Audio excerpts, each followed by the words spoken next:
You can support this show at patreon.com/ASAPodcasting.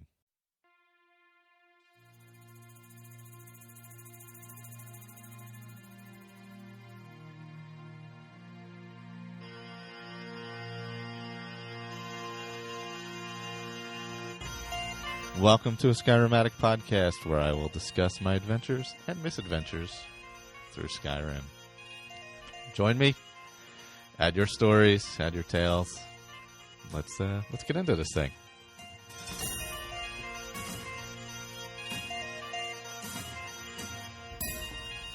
Hello, welcome back, Skyrim Addict podcast, Hearthfire Roundtable, episode 4.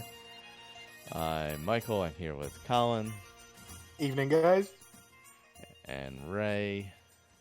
Hello, hello. And Juan. Good noon. And we are, we're flying by the seat of our pants because YouTube changed everything on us this week. So these things happen. Is YouTube becoming Sony? Yeah, exactly. Don't want to play with anybody else. So we're on, actually on Facebook Live today within the group. I'll keep an eye on the chat just in case. And of course, we're going to be talking about our Hearthfire Roundtable quests for episode 4. Most of them were pretty small this time.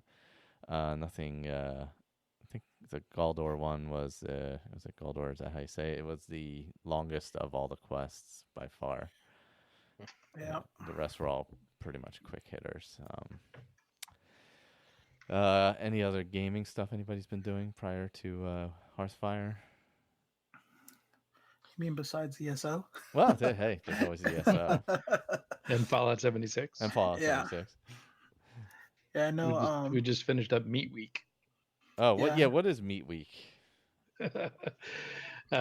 So it was an event in the game where you would go around and collect meat and bring it back to a barbecue. Nice. For fun and prizes. Right now, ESO has the Rothgar event, and I believe they're doing free the ESO Plus. Yeah. So people can check out all the DLC and everything that goes along with ESO Plus. A lot of people take advantage of it to fill up their their what do you call it? It's crafting bag. So they take all their spare characters that they've made, and they'll load everything up, because after you put it in there, you don't lose it. You just can't add to it. Okay, makes sense. Yep. They also take advantage of that and add more stuff to their homes, because it doubles the space that you can stuff you can add on your home. I got to figure out a way to turn that beeping off. Jesus. Yeah, I've been. I was playing a lot of the Skyrim. We started a realm, Skyrim realm on Minecraft. Kind of like the Fallout realm. It's not as good as the Fallout realm, I got to admit. I think because it was one of the earlier ones. But the Skyrim mashup pack. We started a realm, and so far I think there's a few of us in there. I think Keith and his daughter are in there. Shari, of course, Dames Who Game. Carrie, I think, was in there. Myself, Connor was bopping in and out of there. But there's Whiterun is there. Riverwood is there. I set up shop in the blacksmith's location in Riverwood. Sadly, there is no Blackreach. I was disappointed to see that. Because actually in the Fallout mashup, there is an Institute underground, which is pretty cool. Oh, nice. It's really cool, actually. I would say the Fallout mashup pack is way better than the Skyrim one. Maybe they should just come out with a ESO pack for... Yeah, or just... Then you could have all of Tamriel. Yeah, just have a wider array. Or update the Skyrim one and add Blackreach or something. I don't know. But I don't know how, they have like a Toy Story mashup and stuff like that now. So I'm sure they sell more than a game that is now, 2011, 2019, 8 years old. 8 years old. So, but if you want to hop in the realm, just shoot an email to the show, skyrimbookclub.ca, and I can send you an invite to the realm. So you can have up to 10 people at a time playing, I believe is what the rules of that are. Oh, fun. For realms. Usually there's only 1 or 2 people in there at most. Maybe at I a should time. get into Minecraft. Yeah, it's a fun little time waster. But if you're doing ESO, you're doing a lot of crafting and stuff, I assume. It takes up most of my time. Yeah. And with all the work that I've been having to do, I've been getting maybe an hour to 2 hours a night. Oh, wow. Nice. And speaking of ESO, if give a shout out to all the ESO podcasts out there, especially Tales of Tamriel, who's been doing a little spotlight of the shows here. I believe of Skyrim Addict, of 10AD, and of Skyrim Book Club. On their show, they do a thing called Networking and Learn, where they spotlight other, other things associated with Elder Scrolls. So there's those guys, Lore Seekers, there's a bunch of good ESO podcasts out there. So yeah, I was having a listen to I think it was 210 episode 210. I think. Well, funny enough, is one Lotus of Doom wasn't on, unfortunately. Oh yeah, that's right. Yeah. But the other 2 guys were on, and they were pretty fun. They were going on about news of I've forgotten what they were saying. He's talking about all the shop, what's all new coming out in the shop, and he was like going on about how he was looking to buy this statue, this Meridia statue, and he was all set to buy it, and then at the last second he realized that the statue in the picture, the statue looks enormous, but then he looked at it closer, and right next to the statue was these gold coins, and then he realized it was sitting on a table, and it was like about 4 foot high.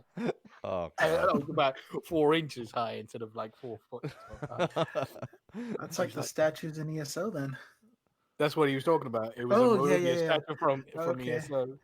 Oh yeah, luckily I he get was those like, for free. That's going to look huge, and he's going to stick it out in his front garden or something like that. And then at the last moment, he saw the gold coin sitting next to it, and he was like, okay, now I get it. Oh, at one point, I did get a giant Meridia statue that I put in one I put it right above a waterfall that looked really good.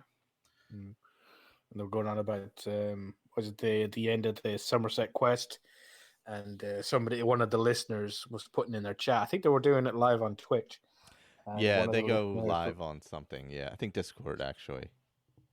And somebody was there saying that they hate Meridia, and he was like, "What? Meridia is awesome!" Blah blah blah. And then they were saying to I can't remember their names, unfortunately, but one of the guys was going, "You can't hate on Meridia; she's awesome." And then the person in chat was like, "Did you did you get all the way to the end of the Somerset DLC?"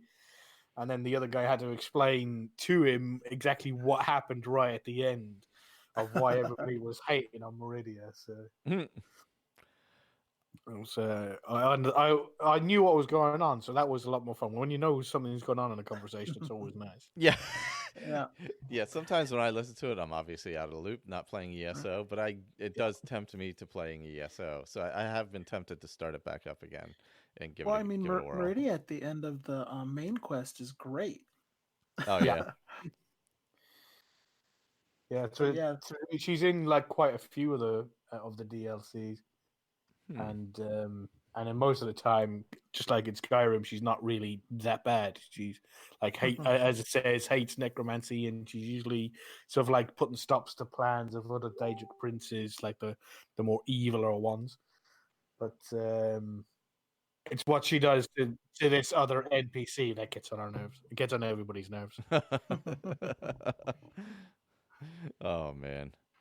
All right, now I'm gonna have to play ESO to find out.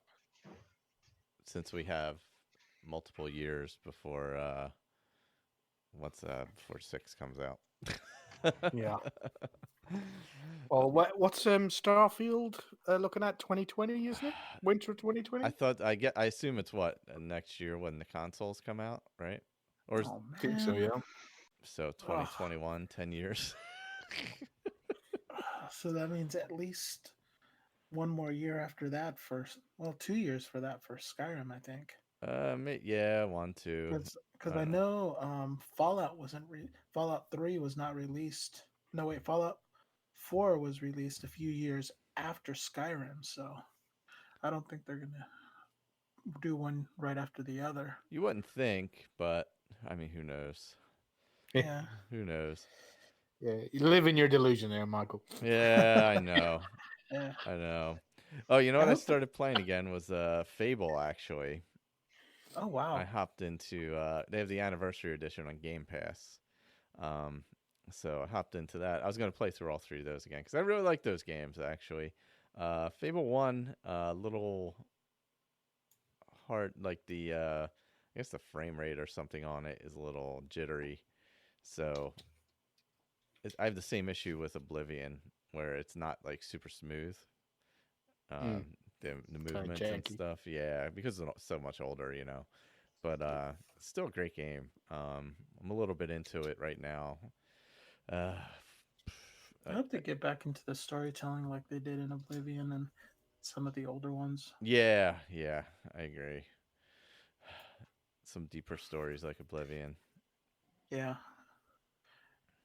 I think they'll go back to that. That was one of the biggest things of what is it, Fallout 4 that I think that they took away was the obviously the dialogue boxes. Because you've seen what they were bringing out in 76 when they're bringing out the human NPCs.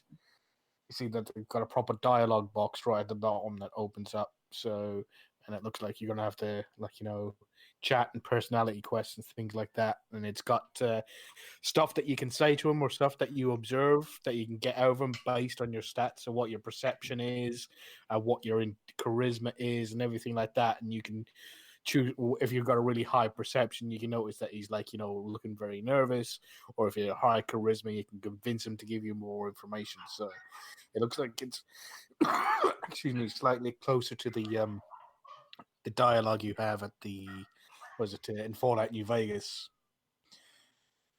So I'm looking forward to that. If I can get in and buy 76, I think I might just wait until it comes out in a bundle with that new update, that new DLC that's coming out. Just buy it all at once and then start from there. And start with that. Yeah. I know all the DLC is free, right? Yeah. So far it has been. Yeah. And if you wait until November, you'll never have known that the game came out without human NPCs. Okay. So what, they're just going to start that off as if it's from the start of the game? They're not going to put it in a separate area. They'll be scattered all over the map and they'll come in, it's supposed to be as if people are moving back to the area. That way they can integrate it without it being too jarring for people who've been in it, I guess. Yeah. That makes sense. That does make a lot of sense. Yeah, I mean, it seems like it has kind of a core group of people that really like it because they're basically, like Andrew always says, it's Fallout with friends. Yeah. And that's kind of if you take it and do it that way, it seems to work really nicely. I do a lot of solo play, so for me, it's a chore for me to actually go in there and do stuff. Do you find solo play easier in ESO? Yeah, there's a lot of NPCs to interact with. There's a lot of stories. There's a lot of stories to work on. I mean, I still haven't even done the Merkmeyer line, and I haven't finished the Clockwork City either. And there's there's dungeons that I can do by myself. There's a lot of delves that I can go in on my own and actually clear them out. And there's just a lot right now. There's a lot more stuff, a lot of quests, and I'm sure 76. It's got ESO's got a lot of years on right, right. That was going to be my next point. Is that I'm sure 76 will eventually get there, because in the beginning, you only had your starting area, and then they added more stuff, and then they said, okay, now you can go do the quest from all the other areas, and then they've been adding on because of all the time. Then there is a lot more stuff to do right now, and 76 will hopefully catch up. And if they're adding NPCs, maybe it'll be something to bring me in to actually be able to do my solo play the way I like it. Hmm. And if you don't have to grind with every character, that'd be nice too. Oh yeah, where you can like transfer stats over. Is that what it is? Yeah, So you're not starting fresh each and every time. right.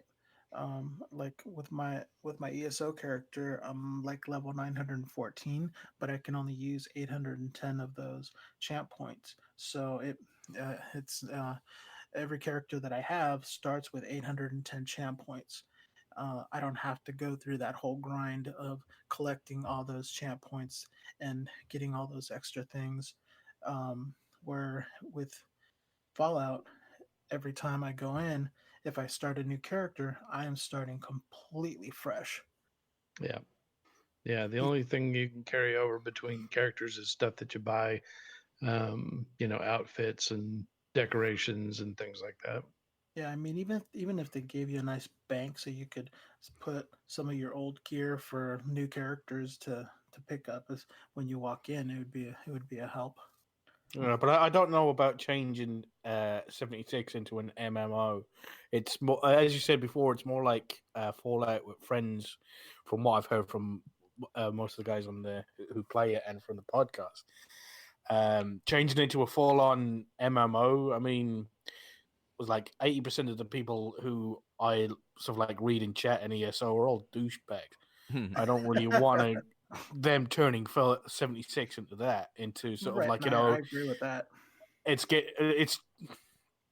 changing it into an MMO is all about grinding up, so you have like 1,000 champion points and stuff like that, and then you can switch characters, and then people sell characters to other people. So and then what to do is you get people who come on and join for like 6 months, grind all the way up so they have maximum champion points, and then they copy and paste a build that they read on Reddit somewhere, and then just go out, buy all the pieces, stick that on the tune, and then go around and then annoy everybody else by sort of like, gaming the game instead of going in there to experience it.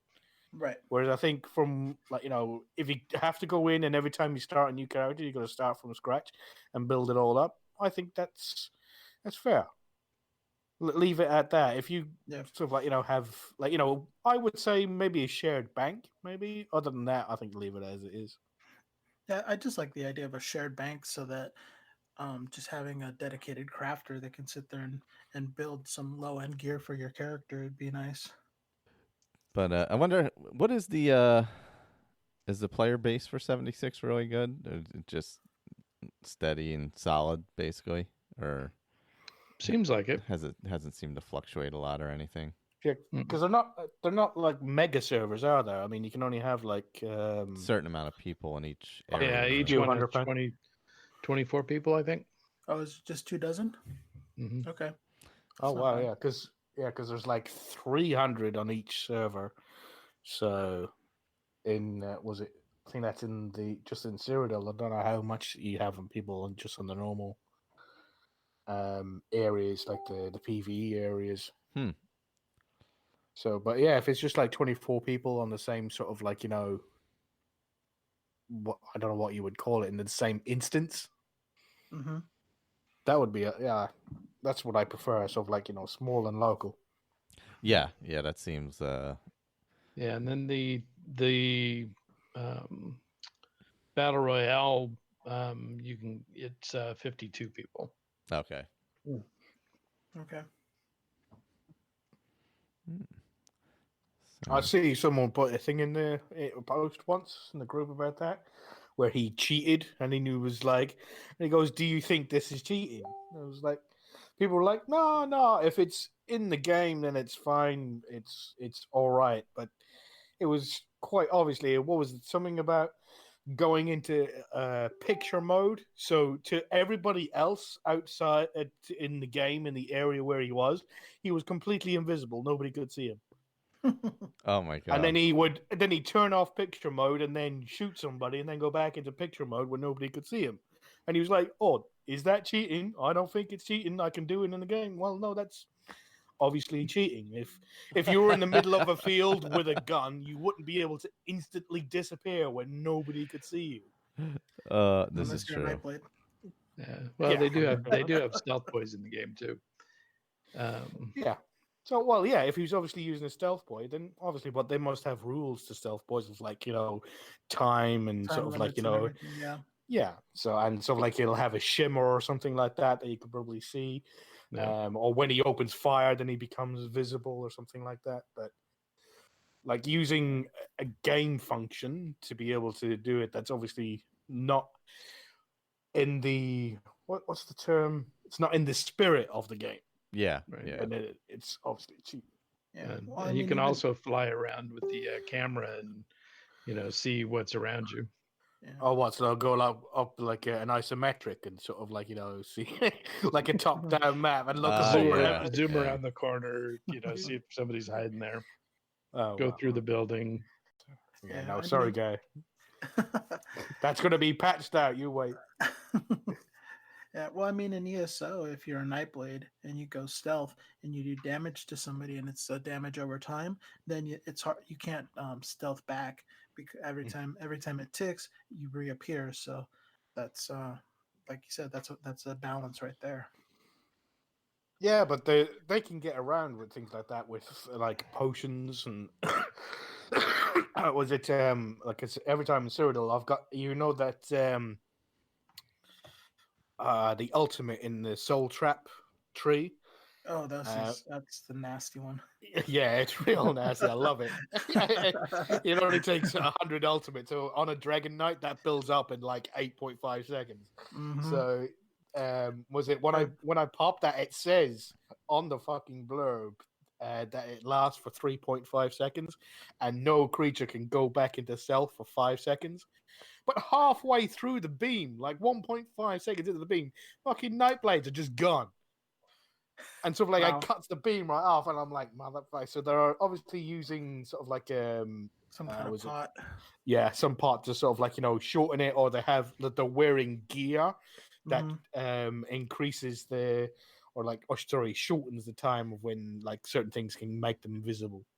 Ranger's Gate, I think, is good for stuff like that. So they can get, or like if it's nighttime, vampires can go into stealth in like half the time. But bringing it back to Skyrim, I've been playing a lot of Skyrim. I've started like 4 characters in the past month. Nice. 3 of them were Argonians, and I've finally settled. I finally settled on this guy now, and I've had to really trim down my mod list. I'm only running about 20 mods.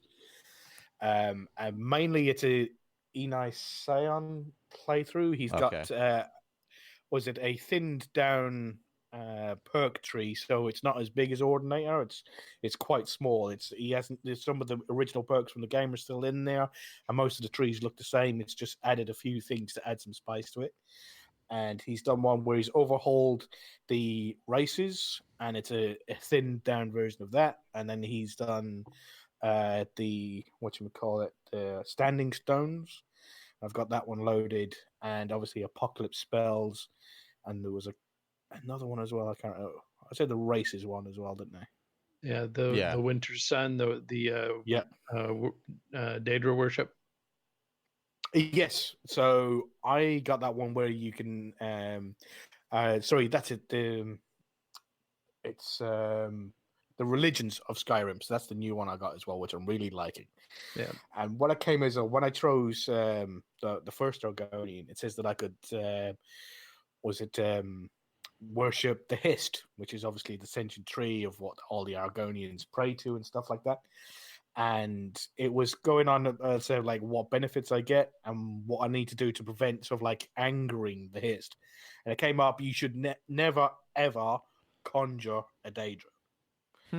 I was like, oh, where's because I didn't know the history of that. I didn't know where that was coming from. I don't think saying would have just thrown it in there out of nowhere. He must have read up some lore about it, but it just said never ever summon a Daedra. So I started to expand on that, and then finally just came up with an Argonian that just from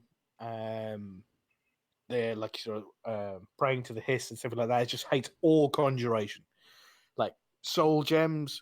Soul gems are evil. That's like some guy comes along, kills your dad, takes his soul out, and then makes a weapon out of it. And then when it runs out, he kills your cat, takes the soul out of your cat, puts it in another gem, and then charges it back up again. I mean, it's was it enchanted gear?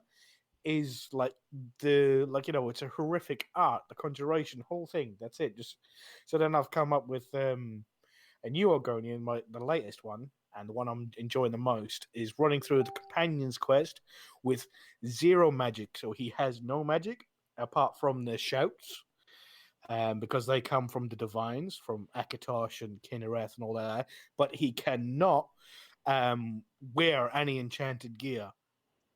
And I tried playing it with all my other mods on, with like higher level enemies and Skyrim immersive creatures, but it was completely untenable. It was just like, I'd get anywhere near a vampire, and that's where my health just went zoom, straight down, because they've got area of effect where they just drain your life, and if you don't have like resist magic, that's it, you're fucked.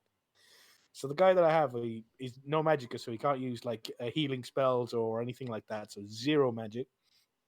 And he can't wear any enchanted gear, doesn't use enchanted weapons, enchanted rings, nothing. The only thing I'm looking out for is an amulet of Talos, because I believe that's like a divine enchantment. It's come from the gods that's put the power into it, like what was it? Luke's amulet of Kinnereth. It's not, hasn't been enchanted by a wizard. It's it's given out and sort of like it's divine power coming down from that god. So that's what I'm using that as. So other than that, I won't be using any enchanted or anything sort of like magically enchanted. That makes sense. Yeah, I played actually. God, I hopped in to one of Connor's characters actually. I was going to do that to do the quest because I was playing on the Switch, and he had gotten a game for the Switch. I don't know, like Let's Go Pokemon or something. So I had no access to the Switch. So I'm like, oh, let me grab one of the characters that's sitting on the Xbox. And actually, he has one loaded up that has a bunch of Enei Scion mods, like a bunch of magic ones. So I hopped into that, and I'm like, I'll just use this one, whatever, and I'll just, that way I can at least play the quests. Well, I had forgotten, I haven't played with dragons in the game in like 2 years. That's me too. And I went to go, all I wanted to do was do the goddamn Eric the Slayer quest. It took me 20 minutes to get to freaking Rurikstead. It's like as soon as I loaded up the game, I look in the sky and there's like 3 dragons within eyeshot. And I'm like, oh my God, I'm never getting there. I'm like, first of all, I don't have any idea what this character's capabilities are. Secondly, I'm like, God, I gotta bet like 20 minutes. I kited one over to Robber's Gorge. Then I ran up the hill, and then another one when I got to Rurikstead showed up, a named one. And I'm like, I'm like, this is why I don't play with dragons. But thankfully, I got the Switch back, so that didn't last long. I was like, I'm never going to get these quests done if I have to keep battling dragons every time I turn a damn corner. I'm like, now I remember why I don't play with the dragons anymore. Yeah, it's going to be tough. I've only fought the dragon at the tower so far, and then there was one that attacked just at Honningbrew Meadery. And I managed to hide under the bridge and hide in the tower on both of those occasions. Because what's great with the Argonians is because he's changed the powers with the races. With his mod, I can't remember which one it's called. But if you jump in the water, you can swim twice as fast, and you get an increased healing regeneration. And you'd be surprised in all of Skyrim when you think about it, when you go to all these dungeons, how many times you can walk into a room and there's just like a room where it's just completely filled up with water, where an Argonian running for his life can just jump off the side and dive down, which I've done many, many times in Lost Knife was a hideout, I think it was. And there's a great jump from that because I went into this one room and there was like 5 bandits came all pouring out at once, and I had to run all the way through out into the next loading screen and then run over to the bridge and then jump right off the top into the water to rebuild, and then so I had the regeneration. But it's nice because I'm in all heavy armor as well. So Oh wow. heavy armor, you'd sink to the bottom in real life, but it's all right. I'm Argonian, so Yeah, you just sink down to the bottom and walk across along. It's like that's it. Yeah. Ooh, I haven't played as an Argonian in a long time. Yeah, I think I'm gonna fire up a character though on Xbox 'cause it's been a while. Start a new one without dragons. Although I haven't played the main quest in so long, I mean, it would be interesting to do that again. I really can't recall the last time I played through it fully.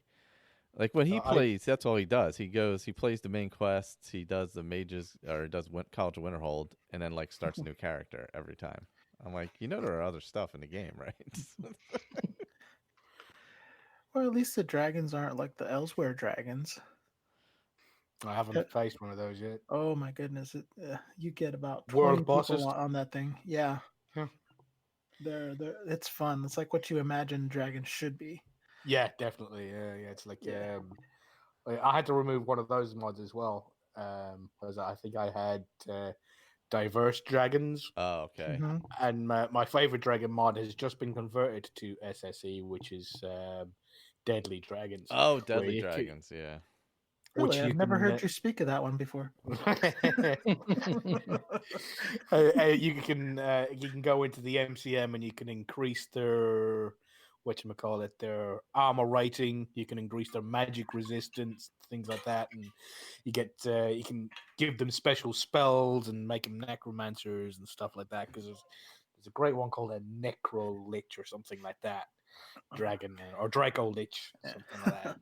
Well, what'd you say one time? It's a fucking dragon. You shouldn't be able to shot and hit it with a couple arrows and it's done. Yeah, that is true. That is a good point. Oh, you know who was it in my Roundtable character, which is what we should probably. Oh yeah, we got that. Yeah, he's a tiny bit of a necromancer. Mm-hmm. But if you ever try to play, well, we all have tried to play as necromancers, but the conjuration, if you're not using bound weapons, just using necromancy, just like raising dead things, it takes forever to raise up the skill. I've been using necromancy since I started, and he's like level 40 something now, and conjuration is still only 40 something. But I was up against an elder dragon, just outside of was it one of the Imperial camps near Iverstead. And just before the dragon attacked, I killed a bear. Raised up a bear. That's it. Every time I go into a fight, kill a bear, and then raise it up. Those motherfuckers just eat the side of the dragon like a bitch. He was tearing into him, something chronic, and I was like, "Don't go! Oh, he's just a pile of ash." Yeah, I got to get versed in dragon battles again. Play around with that some. I would like to say that I was in that Argonian playthrough, all 3 of them actually. I found, I don't know how old the mod is, but it's called Less Aggressive Animals. And I always thought you had to install like a big, overhaul to be able to get this, but once you install that, no animal attacks you. Mud crabs don't attack you. Wolves run away from you. The bears will give you a warning unless you walk right up to them. They won't attack. Saber cats will still hunt you down. Mm-hmm. They'll chase after you for a while and then attack. Well, because they're big enough to take you down. Right. Yeah. Didn't Victor talk about that mod at one point or something similar to that? Yeah, he was going on about one where you can completely overhaul all animals. Yeah. And you can choose ones to be friendly with you and ones that are aggressive to you, and sort of you can actually make some followers. I was like, that's too complicated for me. I just want to plug in and go. But yeah, I found this one it's just called Less Aggressive Animals, and it just makes all animals, like the really small ones, not attack you. Well, I Interesting. mean, That's a wolves good running idea. away from you kind of makes sense, unless you attack them, right? Yeah, that does make sense more or less. Yeah, but they still run away. The only problem is you get a glitch every now and again. As I came out of an inn, there was a bear right in the middle of town, and everybody was just ignoring it, walking past until the bear was like, "Wait, I'm a fucking bear," and then he took a swipe at a guard. Oh man. And then he died. Maybe it was a pet bear. Yeah. Oh gosh. Well, I guess we should get into this week's quests or this episode's quests. So I'll give a quick rundown of those, not the synopses, but which ones they were. We had Forge Master's Fingers, Forbidden Legend, Lisbeth's Missing Shipment, Eric the Slayer, The Straw That Broke, Bow to the Master, and Under the Table. So those were our quests. Most were pretty quick. I think the longest one is obviously Forbidden Legend. And then, of course, I think Forge Master is the next longest, if I'm not mistaken. That was Radiant, where it ends up, though, I believe. But I didn't get to play it because it wouldn't work on the Switch. So there was that. I guess we can introduce the characters. Colin, you want to do your character? Sure. My character is Cater Arcadia Corellius. He's an Imperial from the Imperial city who's moved out to Skyrim to seek his fortune. He is currently level 47 roundabouts, I think. He is the guild master of the Thieves Guild. He's done a lot of thieving. His character goal is to get 1 million gold. He currently has 280,000 gold, so he's pretty far off. Excuse me. His stats were 3 magicka, 2 health, 1 stamina, and that was his attributes. His skills were enchanting, which he's gone legendary on. Has he gone? No, he hasn't. He's got to 100, but hasn't gone legendary on. He was thinking about it. Sneak, which is level 70 now, I think, which he has gone legendary on. And the other one was block, which is still only in the 50s or 60s. I haven't got that to 100 yet, but I have put some perk points into it. That's pretty much it. Who wants to do theirs next? Juan? I completely forgot my character's name. I do that too. Don't worry. But I know she's level 24. She's got her conjuration up to, I believe, 50. One-handed is up to 53, and light armor is up to 50, which I believe those were her main skills that she needed to bulk up. Working on doing some two-handed now, conjuring up a double battle axe, and she is using the ritual stone, which is amazing. When using the I remember you guys recommended a mod to use on that, and basically any creature that you've killed in the past comes back to help you when you get attacked. So after I took care of a bunch of Forsworn, and they were coming back to help me, amazing. And I guess that's it. That's a great mod to use if you want to try to do a pacifist character. Just sit back because you can just let all those come back and help you. That's true. That's true. If you're going to be a pet, that is a good point. You're not actually doing any of the especially fighting. If you I used that, and then also the what's the name of it? The patrol mod, where you've got all the the different factions patrolling the roads. Immersive patrols. Yeah. And So, there's everywhere you go, there's going to be a little skirmish. And so you just kind of stand there, and all the people that are killed, and then you loot, they, they'll come back and fight for you the next time something attacks you. Nice. You just stand there like a Wednesday Addams, just like watching these things kill each other. Oh, dude, good one. Hey, look out for that guy. Oh yeah. Yep. And hopefully the next time you're attacked, it's not a skeever. Yeah. Well, my character is that I was able to steal back on the Switch is Pennock. He's a red guard, focusing on two-handed and destruction mostly. I've been adding in a little conjuration to help with the two-handed, with the like running through places. Having a flame atronach and stuff around is nice. I was also focusing on smithing. Since I was playing on the Switch, I kind of that was my big handicap. I don't know if I talked about it. I think it was before we started recording, but like with books and the claws and stuff like that, I can't see anything that's on any of those things on the Switch. So that's a bit of a problem too. So you have to actually look stuff up while you're playing, because I couldn't figure out how to unlock the goddamn door with the ivory claw because I couldn't see it. I couldn't read any of the journals or anything, so there was that. But that's what we have Skyrim Book Club for. If you're playing along, you could actually listen to the episode that pertains to whatever note or book you're reading. I could have done that, or I could have looked it on the UESP. But yeah, I have these handicaps in the Switch land that are created just by because I only play on handheld, so obviously small screen. I have some sneak, but that's just a function of once in a while sneaking.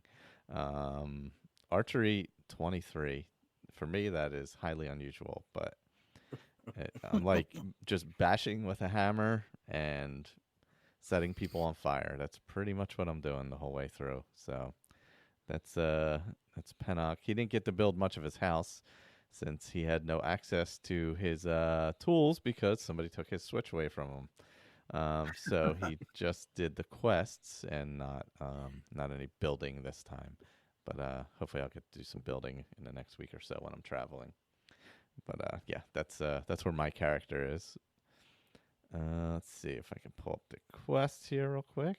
Probably start with Ray's character. Ray. Yeah, your character. What the hell am I thinking? So my character is a Dunmer female, and she's aligned with the Dark Brotherhood. So she is Margaretha, which is the real name of Matahari. And so she's gone through the Dark Brotherhood and leads them now, which created a little bit of a problem in these quests. But she's heavy armor, illusion, and speech, and so she's through her trip through the Dark Brotherhood, she is skilled in sneak and daggers. And so she did go legendary on sneak, and is back up to about 55 now. And she's 85 in illusion, and only in the low 50s on heavy armor, but mostly because she never gets hit. Yeah, sneak and illusion will do that. Yeah. So she did lean heavily on illusion in these quests because I just went legendary on sneak, so didn't have quite as powerful an attack as I normally would. So her standing stone is the tower stone, but after the Ethereum forge, she was able to add on the lever stone, which with the Andromeda actually gets you one free shot. So if somebody kills you, you feel the lever's embrace and you're resuscitated. So that helped a lot on the Guldur quests. Oh yeah, that's a good point. Yeah. So, but yeah, so that's that character. Yeah. So we had let's see. We'll start with some of the easy quests here. Well, Eric the Slayer, that was a pretty straightforward one. These are all kind of little side quests that you sometimes forget that you can come across and run into. Like the Eric one, it's if you don't walk into the inn in Rorikstead, it's not really and talk to people. It's not really something you come across. Yeah, and because usually he's out on the farm yeah, yep. And whittling his stick. and it really just takes place right there. That's it. That's the whole quest right there. You go. Yeah. You speak to Eric. He says he wants to be an adventurer like you. Which oddly enough, so when I was playing Fable, like one of the early quotes in the game when you're a kid running around town is, "I used to be an adventurer like you." And I was like, "Wow, I wonder if that was like an homage, like to something," and or Yeah. from Sky people who would develop Skyrim, if it was an homage to Fable, since I think that was prior to that. I'm pretty sure. But yeah, so you speak to Eric, and he says he's tired of being in basically Rorikstead and is really bored and wants to be an adventurer. So you talk to his father, who's the innkeeper, and you can persuade, intimidate, or pay him, or tell him that his son is he stopped using his son, basically. Yeah, it's the line, and he goes, I can't remember, but something like something like using your son as slave labor. Or Yeah, something yeah, like that. yeah. But I think you can already end the quest by in the first interaction with Eric, you can go, "Oh, you're better off staying at home, kid." Yeah, you could do that fuck too. up. You can just end the quest there, but you can also say, "All right, I'll have a word with him." And then you go in and talk to Moralki, and you go, "Oh, that's it. The days of you exploiting your son are over." That's what it is. Yep, that's what it was. Exploiting his labor or whatever it was. Yeah. Yeah. Yep. Yeah, I chose to buy him some armor. So I was like, I had plenty of coins. So I was like, I'll buy him some armor. Let this kid go adventure. He's probably gonna be dead in a month anyway. I didn't know there was a fail option for the bribe. Oh, is there? Yeah, it's a skill check, isn't it? Oh Yeah. yeah. I had the was it the amulet of articulation that you get at the end of the Thieves Guild quest, which basically, I think it doesn't even say give you a percentage; it just says nearly all persuasion attempts pass. So I think I intimidated him, and just saying if you don't do something, then you'll have to deal with me. I think it was. Yeah, I persuaded. I told him you don't want your son to become bitter to you. And was it just not related to the question, but while I was in there, you had I think his name is Lemgil. Yep. He's the dad of the two girls who run around Rorikstead. He came in and started pissing and moaning, and sort of like going on about how his girls are good for nothing, and sort of like they don't help out. They're just and my character Corellius was it an orphan, and he's seen kids in the street and all that. So it's like 5 seconds later, that guy was lying dead in his field. I gotta find out what's happened to the girls now, because he kind of feels kind of responsible, but he thinks they're much better off now. Maybe Eric can take care of him with his new armor. yeah, his new iron armor. The second part of that quest is that you can come back after you've been away for a little bit, and then you can hire him, as you can do. You can hire mercenaries, and he becomes a mercenary that you can hire for 500 gold. Oh, okay. I've never done that. Maybe I will go back and do that. Right now I have Benor, I believe it is. Yeah, he's pretty good. Yeah, he's good. The guy who does his voice is really good. But I wanted to say this, I think, on the last 3 episodes before. But the guy who there's a voice actor who does like quite a lot of voices, as you know in Skyrim, they all repeat. But the guy who does Jurgen's voice in Morthal, he's the guy who you talk to about the Morthal quests, and also the was it the Maroon's Dagon dagger. It's him that you go and you can intimidate, and you have to get I think it's the pommel from him. I think no, not the pommel. It's the handle. I think. Oh, okay. You can get from him. The hilt. That was it. The hilt. But the voice actor that does his voice is really, really good. I always enjoy whenever I run off an NPC that's like acted out or voiced by this one guy. Was it stuff like lines, and he goes, "We need a Jarl who's going to help us, not some mystic." And it's the way he puts so much stink on everything he says when he's talking about somebody that he hates. You can really sense the venom in it. And yeah, he does quite a lot of voices, and I quite enjoy it. And I think I've run across quite a few of them in the past few weeks. So I just wanted to sort of like prop that guy. Yeah, I may have to go back though and see about hiring him later on, since I've never done that. I think that's one of those things that I've just never ever thought about.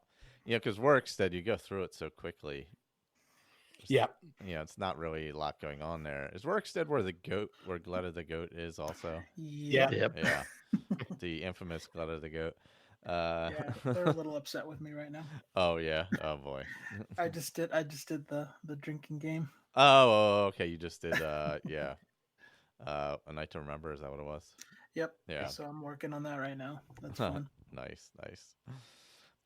One of the other quests we had, another quickie, was Elizabeth's missing shipment. Not super quick, but so you're in Markarth. I almost called it Morthal. And you go to the shop that is just to the right behind where the woman was killed by the Forsworn. And in there is Lisbeth. She is running the shop, and you talk to her, and she will give you a little prompt to let you know she has a missing shipment, and it's I believe it's radiant at a bunch of different readouts in the area.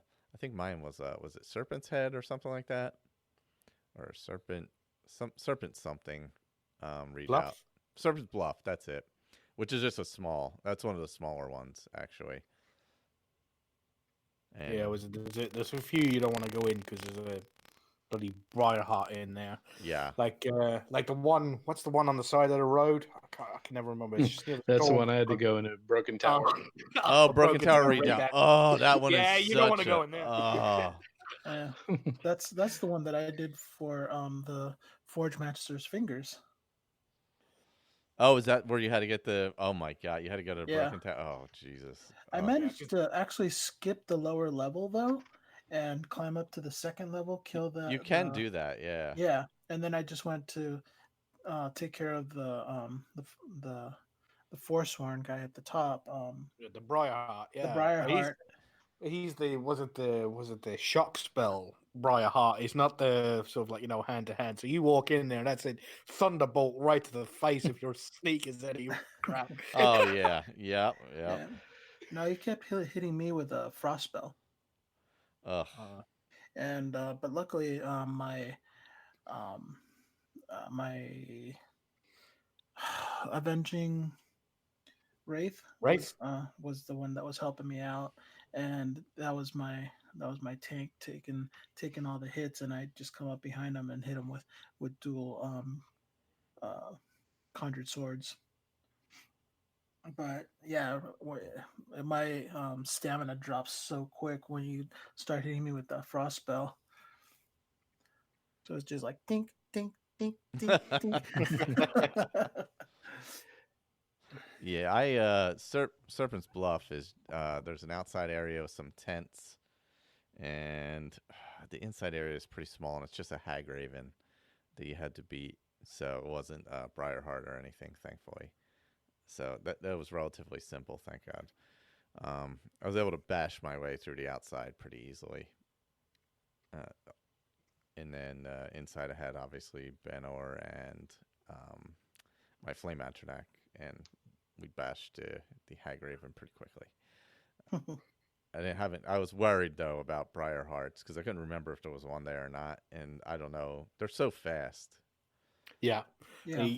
If you get the ones that I hate, well, I think there is only two. There's the ones who use magic, which is usually whenever I run across them is shock magic. It's like high end, like chain lightning or thunderbolts.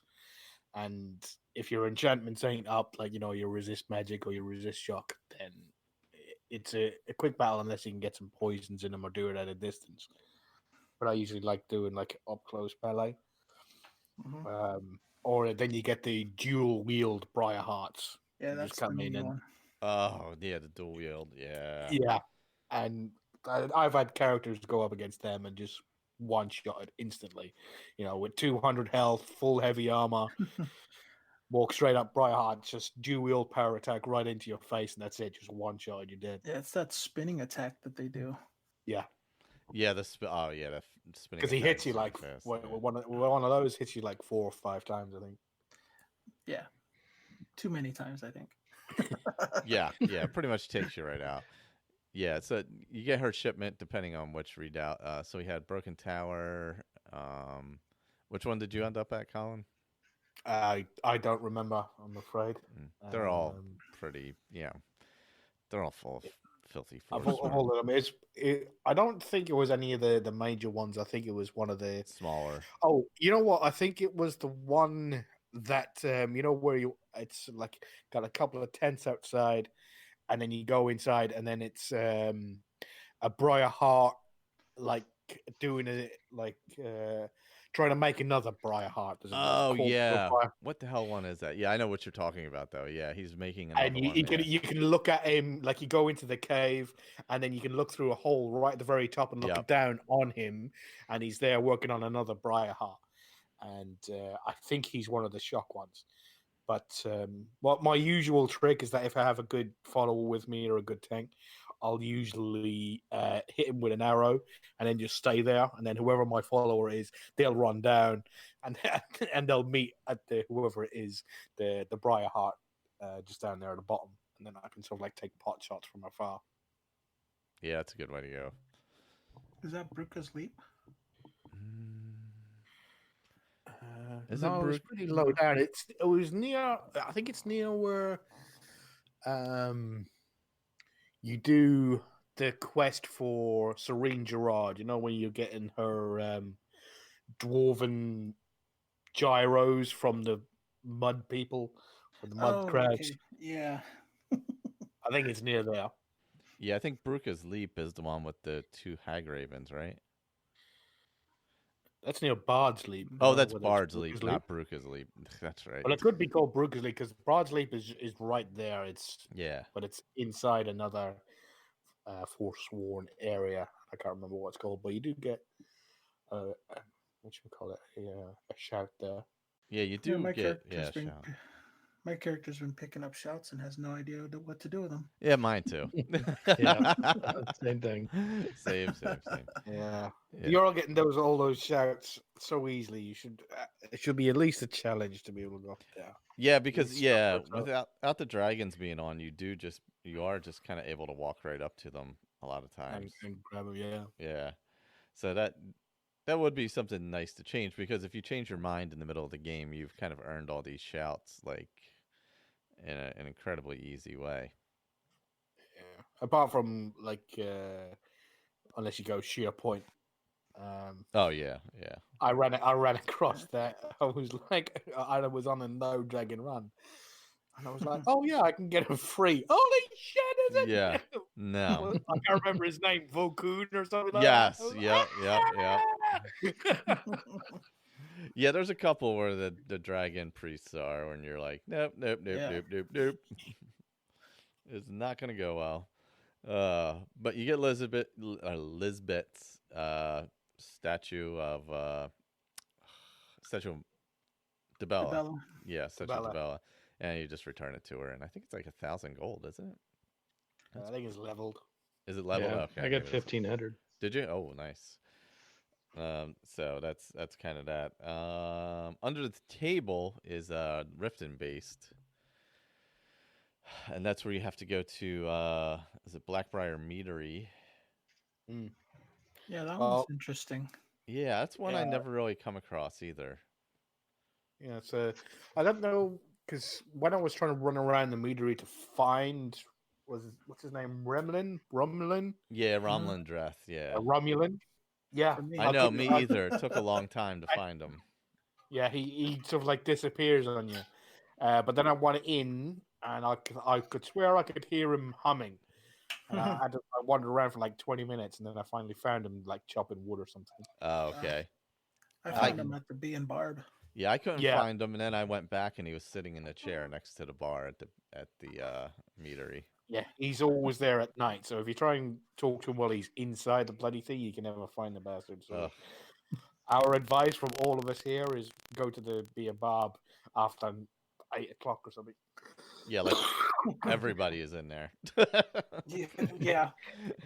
Everybody kind of Yeah. wanders in there at some point. Yeah, it's funny. I'd gone in. Maven Blackbriar was standing right next to him, and then what is it? Is that like her husband or something? That's also walks in with her, and he was standing behind him when he was sitting there making the deal with me. Yeah, that's what happened to me. I came walking in, he was standing there, and we just started chatting it up, and they're standing right there. Yeah, I made the deal with him too. I didn't turn him in, and then I delivered the keg to Wilhelm in Iverstead at the was that Vilmir Inn or whatever it is, or Biomir Inn in Iverstead. I don't know how he stays in business giving away so much stuff. Yeah, I yeah. think he's like the center for 3 quests, I think. Oh, yeah, I guess he is. Because I talked to him about this one. Also the one with the crazy guy across the way, and then you also do the ghost. Oh, yeah. Yeah, so Narfi, yeah. Narfi. That's his name. Love that name. Which one was Narfi's quest? I forget the name of that one. That was Straw that broke. The straw that broke, yeah. So Narfi is in Iverstead. While we're in Iverstead, might as well hit the poor guy. He's living in that broken down cabin on the other side of the river. Mm-hmm. And he is not doing well mentally, to say the least. And he's looking for his sister, who he hasn't seen in a while. So you have to go across the water to the inn, speak to the innkeeper there, and he says she was last seen gathering ingredients just I think it's just east of town by the water there. Yeah, sometimes on the island that is called Gearman's Hall. Oh yeah, where Gearman's Hall is, which she never quite made it there apparently. actually she didn't even make it across the bridge. No, apparently not. So you find her body in the water with, and then you bring back her necklace to him, or you have a bunch of different options. Actually, you can say she'll be back soon. You can give him the necklace.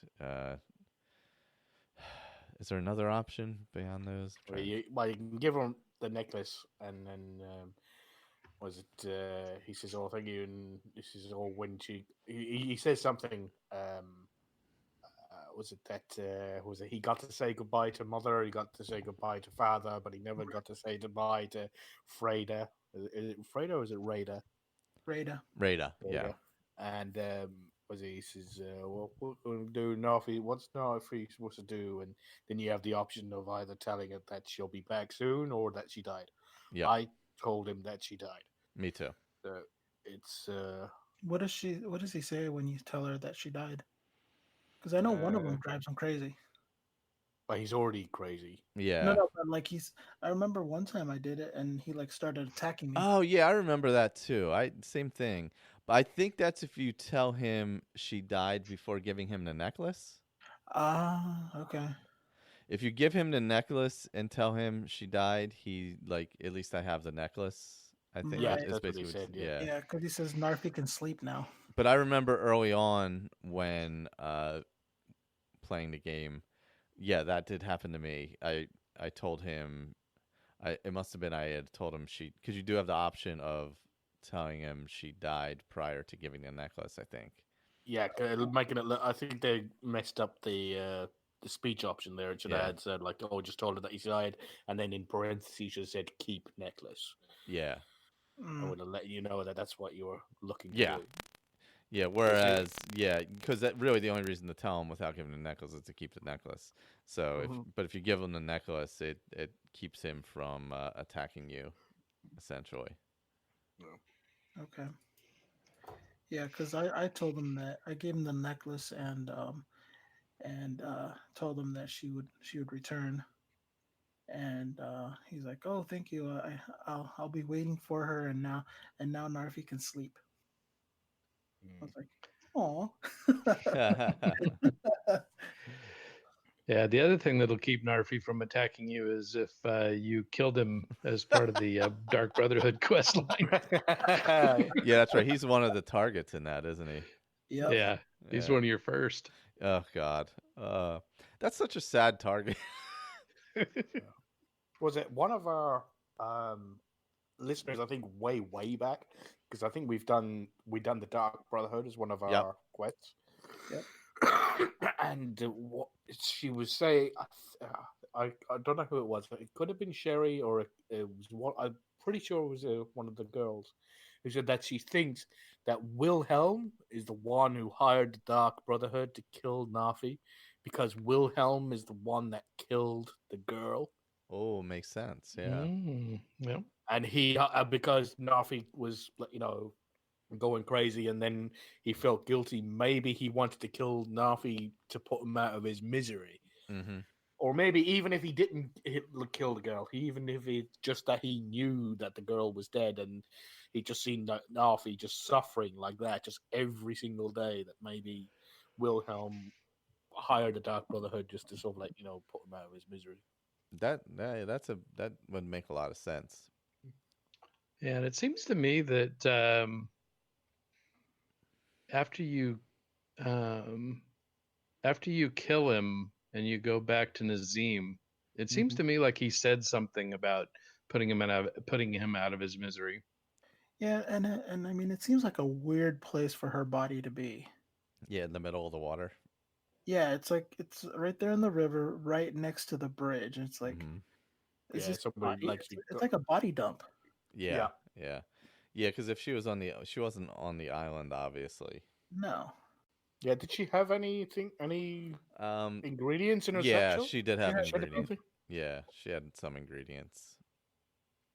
Because I remember. I know I didn't take everything.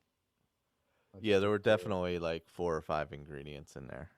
But yeah, that was another kind of little one, but it's one of those ones. These are like the ones that you kind of forget about and don't do very often because they're. Especially after you've played the game. Yeah, after you've played it a lot of times, you don't look for these little ones, and you're not talking to every single person and things like that. So there's that.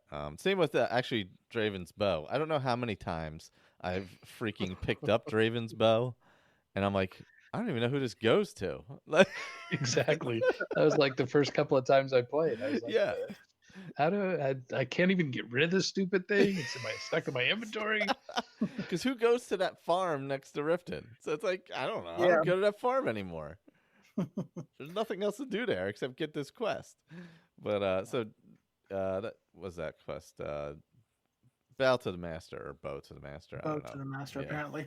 Yeah, technically bow. I guess it would be bow to the master. Yeah, I couldn't find him. I think he must be dead. So, oh God, I wonder if he got killed like in an attack or something. Yeah, he's pretty close to the city, and I do know because I have fought a dragon. Because that's how the very first time I find him. Because the same with you guys, very first playthrough, got that bow in my inventory and went all the way up to like 85 or something like that. Couldn't find him. It was like on my third playthrough, I was outside Riften and a dragon attacked. And I was either running and hiding or running and chasing it, and it ended up landing on that farm. Yeah. And when I finished killing the dragon, I turned around and there was this NPC. I was like, Draven. Ran off, carried on going, and like 10 minutes later, it bloody hit me. So I had to go back into my Xbox and go back to my first playthrough, go back, get the bow, bring it all the way back to Oh man, nice. just so I could get rid of the bow. Because in my original game, I had smithed up the bow and sort of like legendary. It was doing like 200 and something damage with it and everything like that. Drained life, bloody enchantment on it and everything. Oh my god. Yeah, I did that one like I think it was like the first episode of this one because it was kind of on my way to the what's the one where the guy's sitting outside trying to get in, crying that about his family. Oh, the one outside the cave where he's sitting outside the cave. Yeah. Oh, you mean? Oh no, where he's outside the fort, the family Yeah, fort. Oh, what the right. hell is that? Yeah, I know what you're talking about. It's right down the street. Travis Watch. Travis Watch. Yeah. Yeah. Was that Infiltration? Yeah. Whatever it was. I was looking for that because I remembered it was somewhere in that area, and I went into the farm, and he's like, "Oh, can you go grab my bow?" I'm like, "Yeah, it's a little side quest. I'll go ahead and take care of that right now." Well, it's real quick. So I did that one in the beginning and went into the because I think I needed to go talk to somebody in the what do you call it? No, I just went in and went into the midden into the down below and grabbed the bow and then came back. Didn't even have anything to do with the Thieves Guild at the time. Yeah, because it's all the way down in the Rat Way. Oh yeah. Way down there. Yeah, because I couldn't find him. I didn't want to go down and risk getting that bow stuck in my inventory again. So I just left it where it was. Yeah, well, I had kicked off the quest by talking to him, so I knew he was there at least, and I was like, so then I went and got it. But I was like, God, I've gotten this bow so many times and had it stuck in my inventory. It's not even funny. It's not even a leveled bow. No. Either. It'd be okay if it increased and became an ebony one once you got it later on. But it's always what is it? Is it a longbow or a hunting bow? I think. I don't know. It's like, bruh, just go out back, grab another piece of wood, and make another bow. Yeah, this bow is not that great. It gives you a decent reward. Yeah, it does. Yeah. Yeah. That is true. It's worth the reward. The bow isn't worth it, but the reward is. Yeah. What was the reward? Mental value. It was a handful of gems. Most of them were flawless. Oh wow. Yeah, which is, and if you're smithing, those come in super handy because you can make some good jewelry that'll boost your smithing pretty quick, and also your enchanting pretty quick. Let's see. Straw the Brook, bow to the master, under the table, Arc to Slayer, Lisbeth. Forge Master's Fingers. This is the orc quest where you go up to an orc stronghold, and this is how they let you in. Basically, they're like, you can't come in, and you're like, is there anything I can do? And there's another story of the Forge Master's Fingers, and they're supposed to tell you, one of the random places where it could be, and you go get it. For me, the quest would just not activate, so I didn't end up doing it. But I know. Yeah, was it? I'm pretty sure I had done it like early on, when I was opening up as many traders as possible, so I could earn as much money as I could.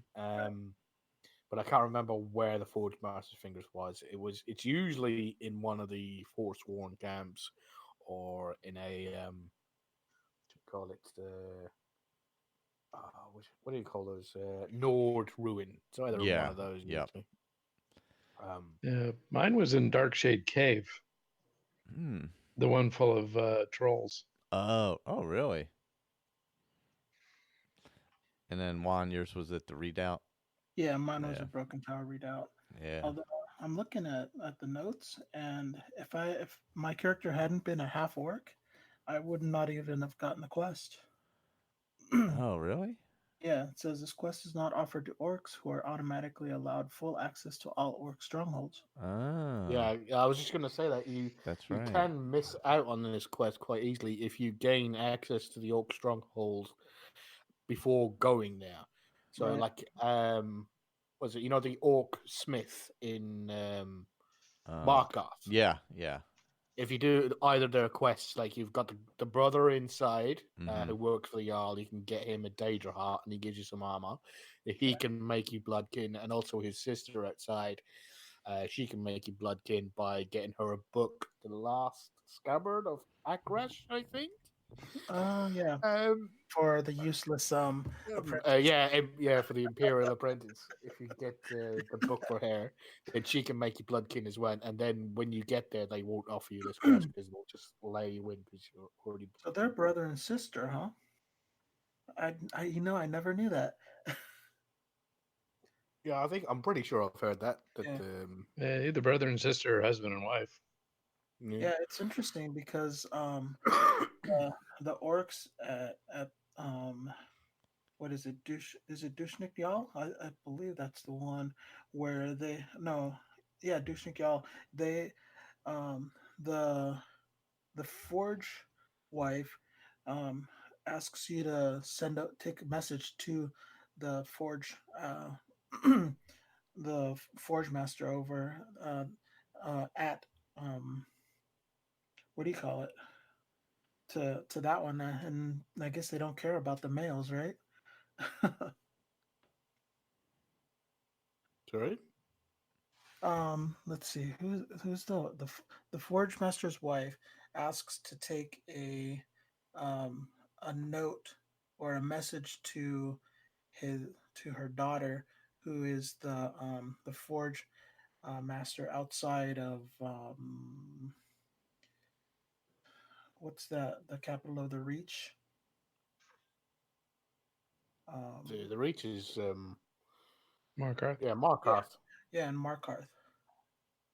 I do know the only one I know of is that there's an orc, and I can't remember her name. She's in one of the mine that's owned by a Breton, and you have those mercenaries that are sent by the Silverbloods. Oh, yeah. The You one take up. over the mine and Mhm. and you can either sort of like negotiate and sort of like say, all right, sell your mine or else, or you can go into the mercenaries and say, right, get out Yep. and kill. I do know that there's an orc miner there, a female orc, and in one of the orc strongholds, she gives you a sword, and you can bring it to her, and so Maybe that's the one I'm thinking of. and you give her the sword, and she says, "Oh, well, thanks. So I guess this means was it the message is don't come back. I get it, thanks," and stuff like walks up. Okay, I think that's the one I'm thinking of then. There is a few because there's loads that I've missed. Was it I done a quest like where was it? Where I walked into it was one of my on my other um Roundtable character, the first one where he started off in Bruma, and he was he prayed to RK, so he used to go to all the halls of the undead in all the cities. And I walked into the Hall of the Dead, which is underneath the Temple of Mara in Riften. So just below the Temple of Mara, there's a Hall of the Dead, and you go in there and you talk to the priestess in there. She sends you off on a quest to go to speak to the guy in the Hall of the Dead in Whiterun to bury or no, give the amulet to him to bury with her father or something like that because he was that, and then you go back and things. I never even knew they existed. I didn't even knew she existed until I had that playthrough. That there was a priestess of RK in Riften. Yeah, there's so many like tiny little quests that we haven't even touched on. Yeah, and there's that like are some in here. there's some so hidden that you have to do like this, read this particular note, Mhm. and there's like special named weapons. Like there's a miner in Stone Hill. Is it Stone Hill or Shore Stone? That's Sure it, Shore stuff. Stone. Okay. Yeah. Okay. Yeah, there's a miner there who has a named pickaxe. Doesn't that do any extra damage or anything like that? It's just a named pickaxe. And the only way you'll ever find out about it is if you kill him or mug him. Pickpocket him. That's the only way you can find out that he is actually, I think it's called Rock Splinter or something like that. Huh. Yeah, I've seen Rock Splinter before. Werner Rockchunker. Yeah. What's it? Is that kind of like the bow over at and that you have to pickpocket off the guy that comes over and sells stuff like at night, over in Soul Slime. Yeah, just like him. And was it Balbus as well? Has got Balbus's fork, and Balbus yeah, he does. Is the guy who's looking for the gourmet, and he's going out collecting ingredients. Or the gourmet is going to think him, so he has a special fork called Balbus's fork that he takes with him to go and eat stuff. Yeah, so I went to Nazelbur, and I had to go through the gate and walk up the steps to the guard tower and talk to the guard before she would give me the line about, there's no admittance into the orc stronghold. You're so selfish you couldn't even see it. Yeah. Yeah, I tried that too. Like I talked from outside, then went inside, then there was a note on the UESP that maybe sometimes after you fast travel away, it'll activate it, but no, it wouldn't activate no matter what I did.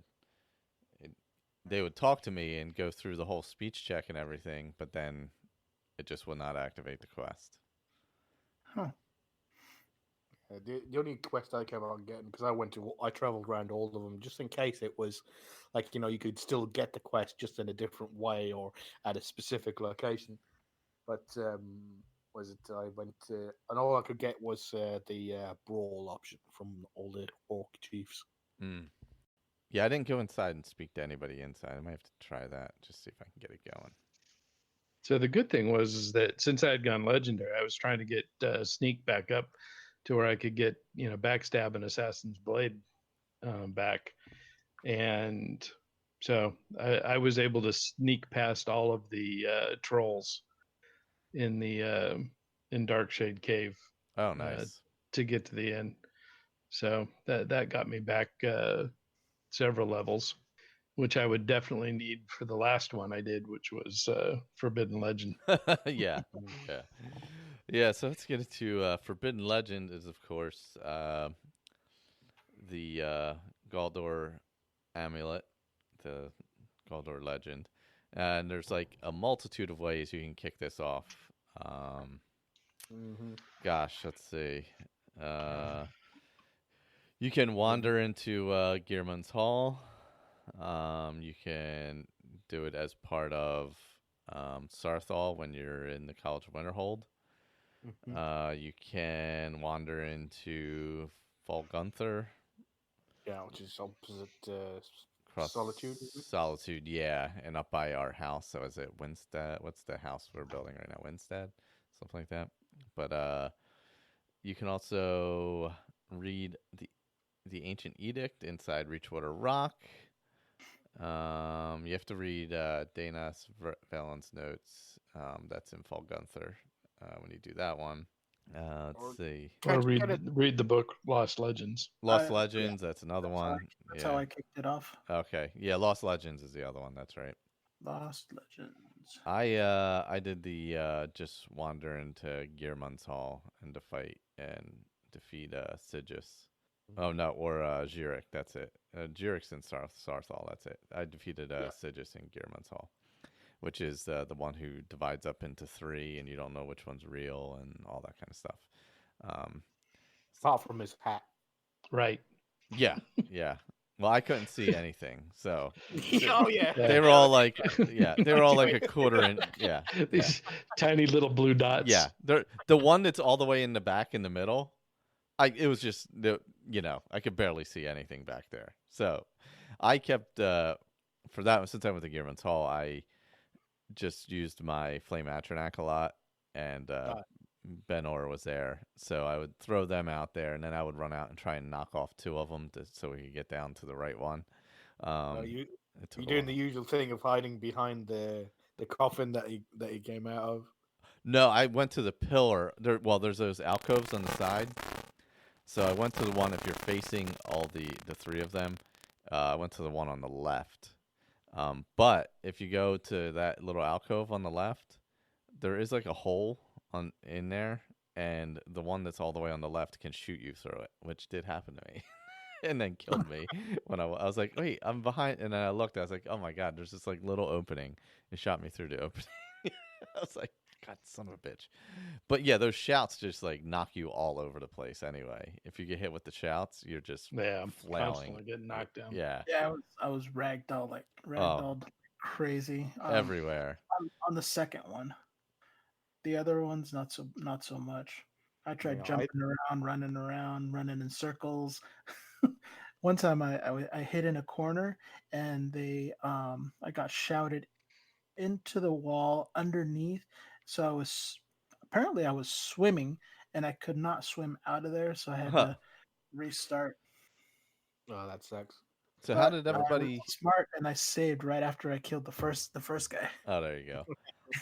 How did everybody kick this one off? Did everybody go to Gearman's or everybody do it different? Oh, well, Juan, you said you read the book, right? Yeah, I broke into Dragon's Reach. Was gonna go to the Jarl's quarters. Got arrested. So then I broke into House Greymane and read it in their house, and that's how I did it. And I think I didn't get in trouble there because I had already done the quest to save the sun. Oh yeah, up at Northwatch Keep. Yeah. So I think I was okay with that one, and so I read the book there and kind of kicked it off from there. Oh, nice. Yeah, the copy I found was in the Blue Palace. Okay. It was just on a table in there. Mm-hmm. I wanted to steal lots of stuff from the College of Winterhold, so I went in there and pretended to be a new apprentice. Stole all the stuff, and then was apparently the guy who can sell all the alteration spell stuff went to Sarthal, so I followed him to steal all his stuff. While I was there, I just happened to run across some stuff that I could steal from the ancient lords, so I stole all their stuff. Oh, nice. And I'd done this like ages ago, and it's still like got on my quest log. Go get these 3 books from whatever.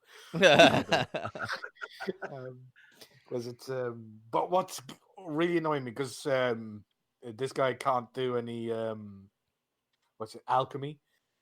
So when he's going to sell stuff, he'll he doesn't do any alchemy or smithing. So he doesn't make jewelry and he doesn't make potions.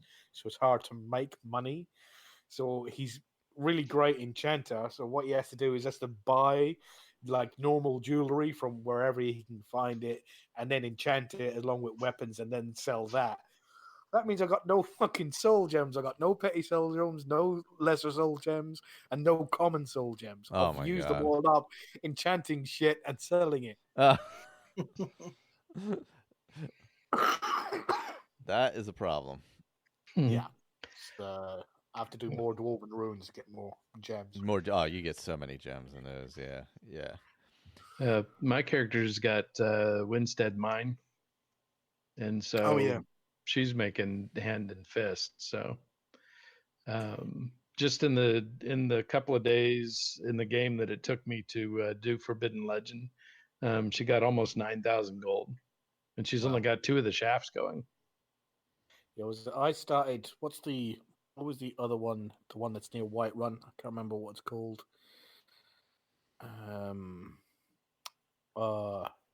That's where I usually go to get the spell that turns silver to gold. No, that's that's the bandit camp there. Yeah, he's talking about the mod where it's at the house, but instead of like just the house, he's got a mine. That's the one that's at the fishery house, right? Yep. Yeah. I'm talking about the one that you get later from Dawnstar. So I started that one up, and I built Right and I behind built them. Whiterun. Yeah, and I built up the main house, like that was going to be the main house. I stepped into it, and that was it. Instant CTD. Oh, The minute I stepped into the house, so I was like, "Well, something's gone wrong somewhere." So I went back and I rebuilt it again, and built it properly because you can either buy it with cash or you can go out and look for all the ingredients, like get all the straw, get all the wood, get all the nails, everything, and then just build it yourself. And I went and done all of that crap, built it up like 3 times, and every time I went in the front door, it was just crashed the desktop instantly. I was like, "Thanks for that, cheers, guys, bye." And that was it. I went back in a save and went because I didn't want it interfering with anything, so I went back to a save before I even started building anything, and just fucked off. And I went right, thanks, and just left. So it's just sitting there in a big, massive lump. Not doing anything. So I was like, right, fuck this, I'm not doing any more. So that's why I'm not doing Windstand Mine, just in case I get there and that fucks up as well. So yeah, so I started off by doing the Mages Guild quest and then never continued the Mages Guild quest. Yeah, just kicked it off and then went and did the other ones. I never did the Mages Guild at all, so I started it the other way. Just when I was in Iverstead, I just went over to Gearman's Hall and went down there and did it. Trying to think what if anything eventful happened. It's pretty much just a crawl through all of them. I didn't really have anything too crazy happen other than getting shot weirdly through the corner that time. And I just had to make sure that I got the perk that lets your illusion spells work on the undead. Oh yeah. You gotta do that. It's a little earlier. Do you have Ordinator on? Yeah. I think it's a little area. I think it's like 70 or something like that in Ordinator, and I think it's in levels. Whereas I think it's 90 on the original one. Yeah. It was probably right around 80. Yeah, because it allows you to do Undead and Daedra, I think. Right. And also constructs. The machines. Excuse me. Yeah, I just have the perk in Ordinator that turns the conjured weapons into a more powerful weapon, so that works out pretty good. It does plenty enough damage where I can have my everything from the ritual stone that pops up hitting, as well as my avenging wraith. And it seems like my avenging wraith, when I pull it up in battle and it battles through the whole thing, it almost seems like it's permanent. It's kind of weird because if I just conjure it out in the open and just kind of walking down the road, it disappears. But if I bring it up in battle inside of a cave or a keep or whatever, it stays with me and it'll follow me all over the place like an actual follower. That sounds kind of like the spectral assassin. Yeah, but it's the avenging wraith because I don't have spectral assassin yet. Or is that like something that happens with the spectral assassin? That's what happens with it, because my character is using him instead of a follower. Oh, that's right, because you finished the Dark Brotherhood. Right. Yeah, that's a nice guy to have. Except he's only got like 3 lines. Yeah. So it's really, really annoying. Really tedious to listen to. Isn't it the same guy from? Am I thinking about this right? Isn't it the guy from Oblivion? Yeah, that's supposed to be him. He's just the same voice actor as well, I believe. Yeah. Something. It's not Lahern, is it? No. The Chance? Yes. The Chance. Or isn't he that talks from about Stand By being Me? a member of the Black Hand. Yeah. But you're the listener.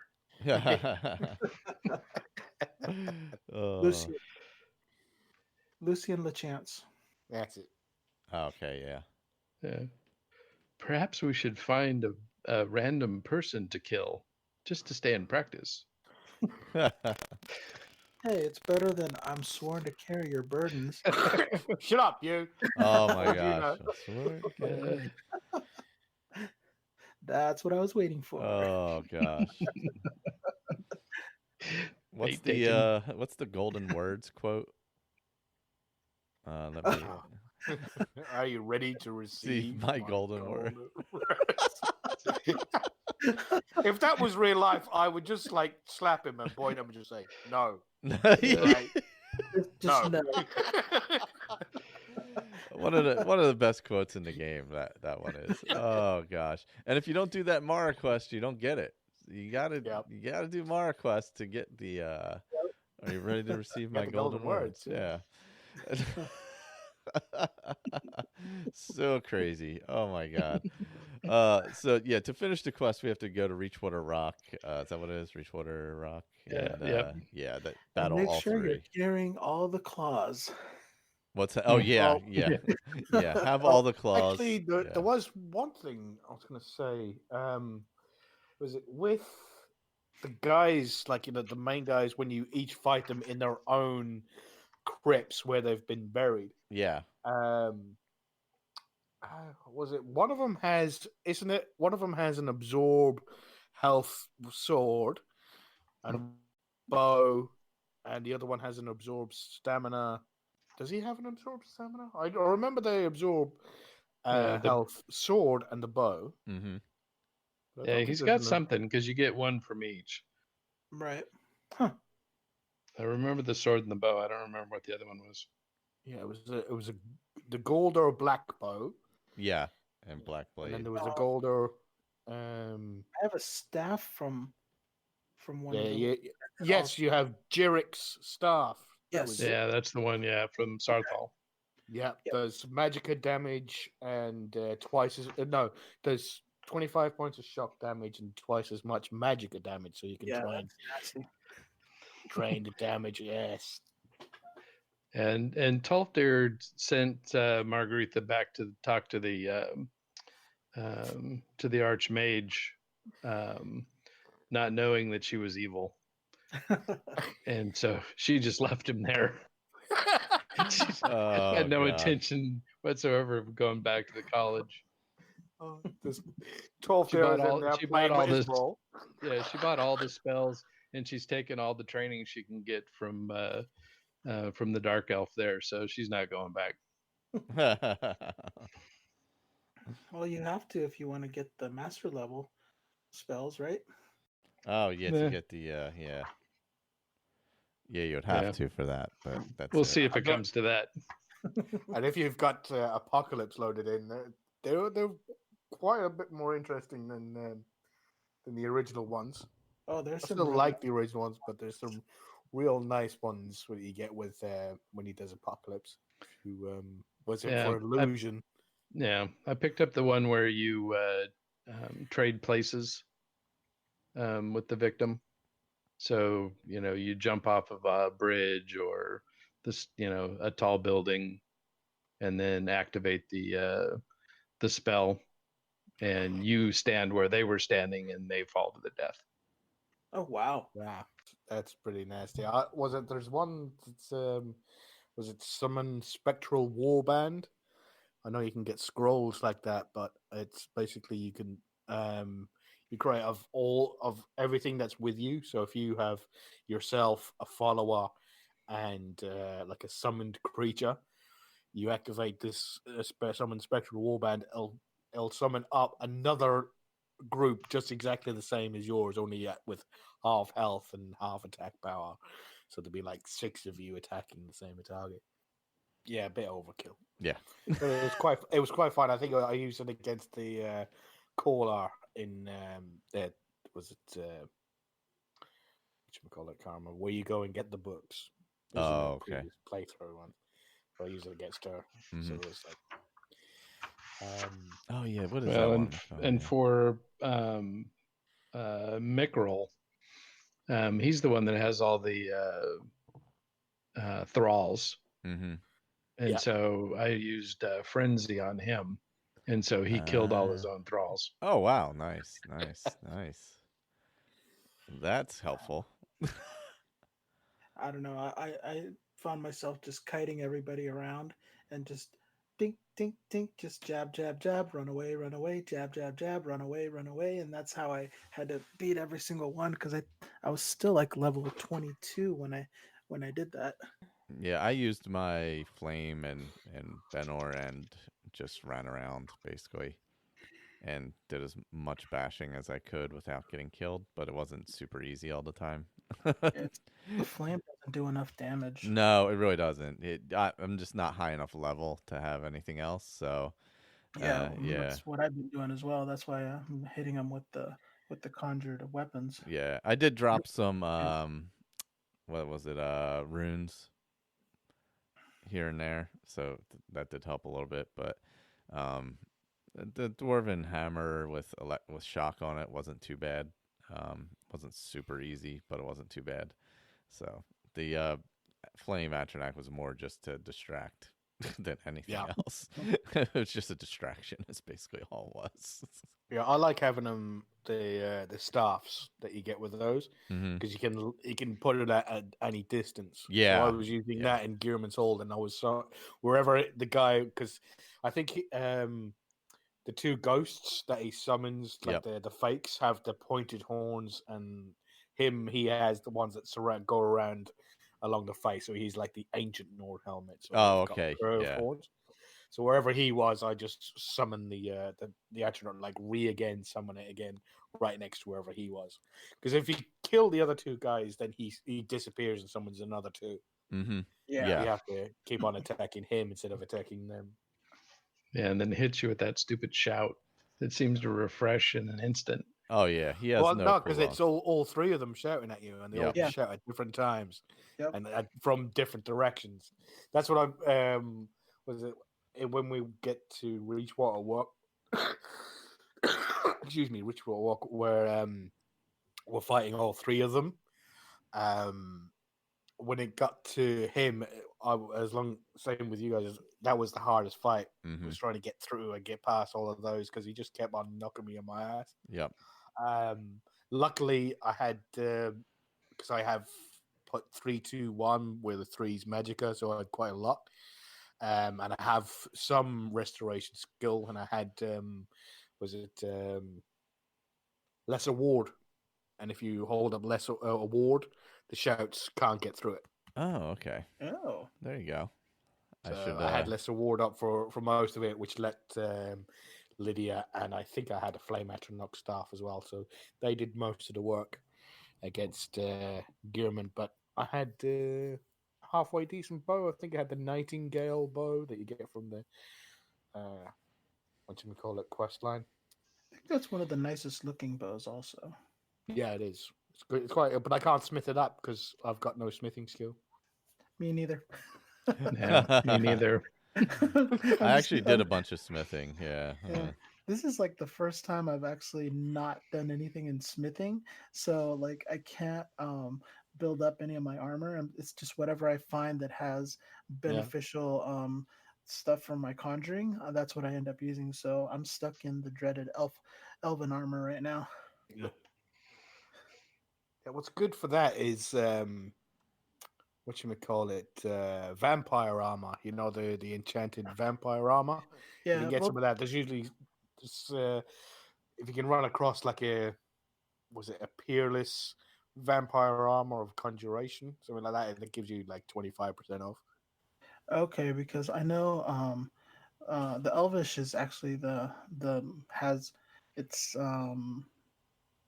since I'm still only level 24, it's given me, I'm at about 25%, 30% discounted, and then 150% recovery. So that helps.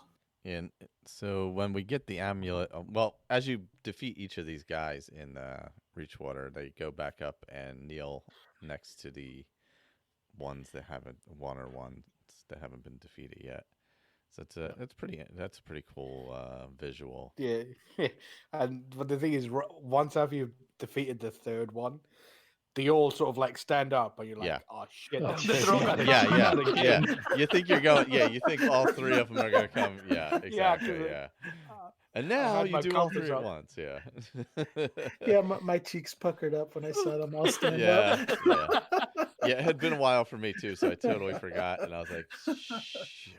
I was like, "No." Oh, but yeah, you get that feeling like, "Oh no, now we got to go all three at the same time." Great, this Yeah, should go 'cause well. you never know Yeah. what these mud bastards are gonna do. Like, Yeah. some joker on UESP is just like, yeah, man, I'm gonna do that. But the amulet's pretty solid if you're lower level. Was it plus 30 on health, stamina, and magicka? Yeah, I'm using it right now. Yeah. It's working out really nicely. Yeah, it's a solid early get for sure. I think it's like the closest thing to like an Oblivion enchanted item that I would that they agree. have in the game. Yeah, with the 3 enchantments. Yeah. Yeah. Yeah, I mean, yeah, because Oblivion, oof, you could go crazy with some enchantments on stuff. Oh yeah, they have like 5 or 6 at times. Yep. Yeah, I do wish. That was one thing. I wish Skyrim, the things you earned through quests were a little better than, because you could smith things and enchant things that were much better than quest things. Yeah, and eventually it's just you only pick up you get to the point where you're just picking up either jewels and jewelry because Yeah. it's worth the most and weighs the least, and you don't even worry about picking up any of the armor unless it's something that looks really cool. Yeah, and these weapons, you're like, you shouldn't be better at enchanting than somebody who made some item that's super legendary and Right. hidden in I some agree. cave with 85 Draugr guarding Yeah. it. That's been around for millennia. Yeah, exactly. Yeah, there's only a few I think that can outshine it. Was it because even with like Dawnbreaker, you can outdo Dawnbreaker pretty easily. Yeah. I mean, it levels. The one good thing with you is it levels with you, and it has that was it area of effect. So like and put it in the hands of a follower, a one-handed follower, and then it just does massive damage. More damage than what I think you can do with it early on, anyway. Not until you get your later perks. But if you get an ebony sword and then get it good at enchanting, you could put a 30 fire damage on that, so that's already doing more damage than what Dawnbreaker can do. Volendrung is pretty nasty. That's got an absorb stamina enchantment on it, so you can literally power attack non-stop. The only problem is that it wastes it enchantments like after about 4 or 5 hits. The enchantments are already drained out, and it takes like a greater soul gem to fill it back up again. So it's not very economical. It's good against dragons, but other than that, it's not very economical against like fights with wolves and skeevers and that sort of thing. You're just wasting it. I have a nice ring that drains health as I'm hitting opponents, which is nice. It drains health and heals me up. So I think that's what's helped me last a lot longer in fights as well. Yeah, the Blade of Woe is handy for that too. Oh yeah. That's I don't know. That's one of my only kind of disappointments. You go through a big quest like this, and then the amulet really becomes obsolete pretty quickly after you get it. If you get it, even if you get it in your 20s, really by the time you're in leveled into your 30s or so, it's pretty obsolete. Yeah. Plus, mostly you're min maxing really. Yeah. So you don't really want 30 in health, magicka, and stamina. You either want like loads of magicka or a good bit of health and plenty of stamina or something like that. And by the time you finish all those 3 quests, you're right. You are like level 20, 25. Yeah, because you're going through some pretty big, pretty big dungeons to get these things. So even if you're lower level, you're gonna go through some levels getting through them anyway. Yep. So I guess after this we have to figure out the quest for, was it Helyarkin is our next one? Because we did Yeah. Lakeview. This was the final Winstead. Oh, houses. Did anybody do any building? Because I didn't get I to do any was building. going to do it just before we started, but then I started playing my Argonian, so Yeah, I just got my Switch back, so I didn't get to do any building. I think I've still just got the little house there with no furniture in it. Hmm. So I'm gonna have to build that up some and put some extras on it. Well, Winstead is nice because that's one where you can get the fishery, is it? No, Yeah, that's Yeah. the down the hill by the Water, yeah. The swampy, Horkers. marshy, yeah. Yeah, that's the Isn't- one isn't that that- looks up at crap. Why am I forgetting things? Solitaire. Hmm. Solitude. Solitude. Yeah, Solitude. Sorry. City of I'm Solitaire. Yeah, you go out there, play by yourself. The house is kind of out on its own, that's for sure. Yeah, you can do the fishery there, which is a little different than the other ones. Isn't that Yeah. Winstead Manor? Yeah. Yeah. No, that's what I was saying. Yeah, so what's Helyarkin? Helyarkin is the one right above the hill in Whiterun, but it's Yeah, and you get technically- Do you get a mill, right? I believe that's a mill. Yeah. You get like where you can turn wheat into flour. Yes. For Awesome. no Yep. good reason. Yeah. Yep. And you You got to can go bake all or the way make up. health potions. Yeah. Mm. You have to go all the way to Dawnstar to get a house right outside of Whiterun. Right. And work for the most the worst Jarl of them all. Oh, I yeah, mean, that's even right. Sidgear's got like Yeah. a little bit more charm than what this guy has. That's a good point. Yeah, I totally. I always forget about that Jarl up there. I don't even remember the name. Just because Dawnstar's so far out there, and Yeah. tend to only hit there for the specific quests. Or Dark Brotherhood. Or Dark Brotherhood at the end. Yeah. You go up there for the museum for Mayron's razor, is it? And or is that one? Is that one? Yeah. Yeah. The fragments for Mayron's razor. Yep. And the dreams. What's that one? Vermina Vermina. Yeah. with all the orcs. Yeah. Yep. And is that where you can get? Is that how you get on the boat to Jaffet's Folly? No, that's Windhelm. That's Windhelm. Okay, that's not. Well, you can get a boat from there and go to Windhelm or Solitude, or you can, if you're in the during the Dawnguard quest, you can get him. You pay him like 500 gold to take you to the island where the castle is on. Oh, And then Vol'jin, once you arrive, you arrive where the boat is opposite the castle, just outside where the Thalmor outpost is. Oh my god. He drops you off there. He will not drop you off on the island where the Dawnguard castle is. Go, you coward! Hope you drown. And if you're a vampire, every time you show up, you get attacked by the Dawnguard. I'd prefer that than being attacked by the vampires. Thank you very much. That's I'm in the middle of the Dawnguard quest in one of my other playthroughs, and they're every 5 seconds, and it's one of my modded games, so it's got like Master Volkir, legendary death-dealing vampire with a gun. I mean, the Valkyrie vampires were bad enough as it is. Why are you gonna make it even worse? I don't know. I had too much time to spare. I didn't have anything to do with 45 minutes fighting one enemy.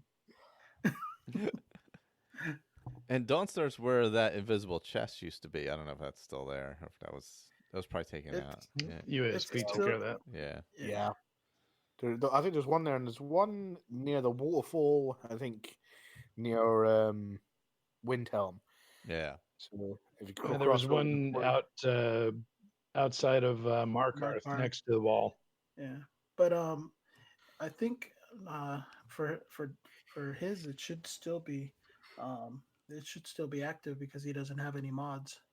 on the Switch. Oh, on the yeah. Switch. Unless they had fixed it when they made Yeah, this they fixed it version. in SE, so Oh, yeah, then it's they fine. probably I fixed still it had. in.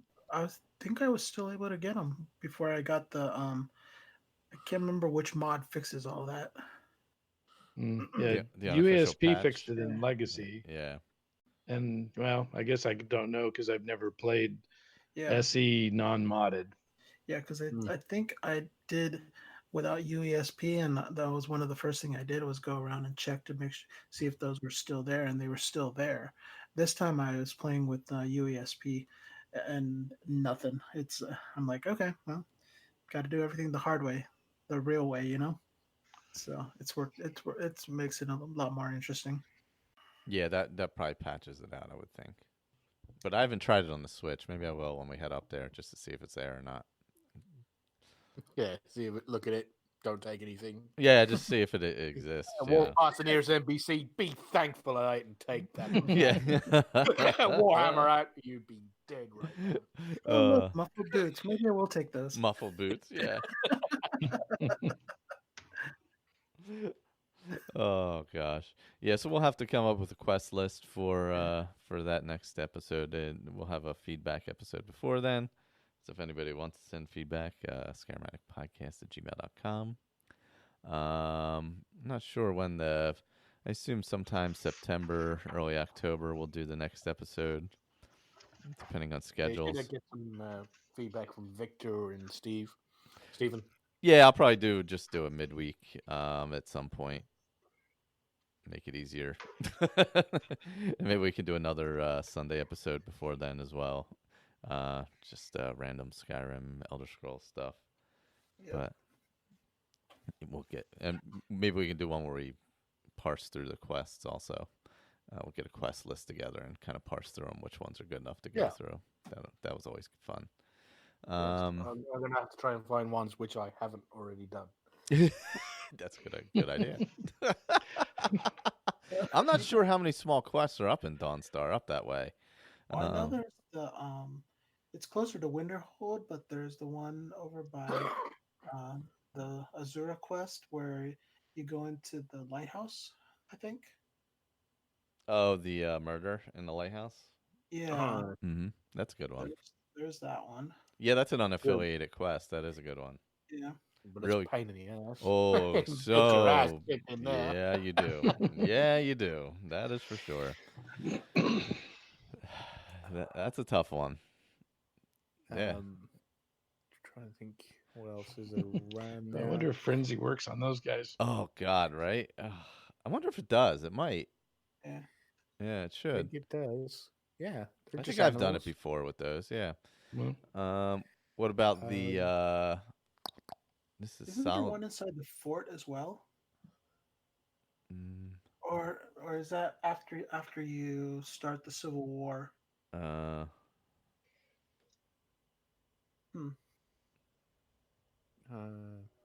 I mean, I guess we. Well, the only other one I think of is that on one of the ships, a guy sends you off to get refined void salts. Oh yeah, yeah. On the ships. salty sea dogs. Yeah. What else is around there? There's some bandit camps.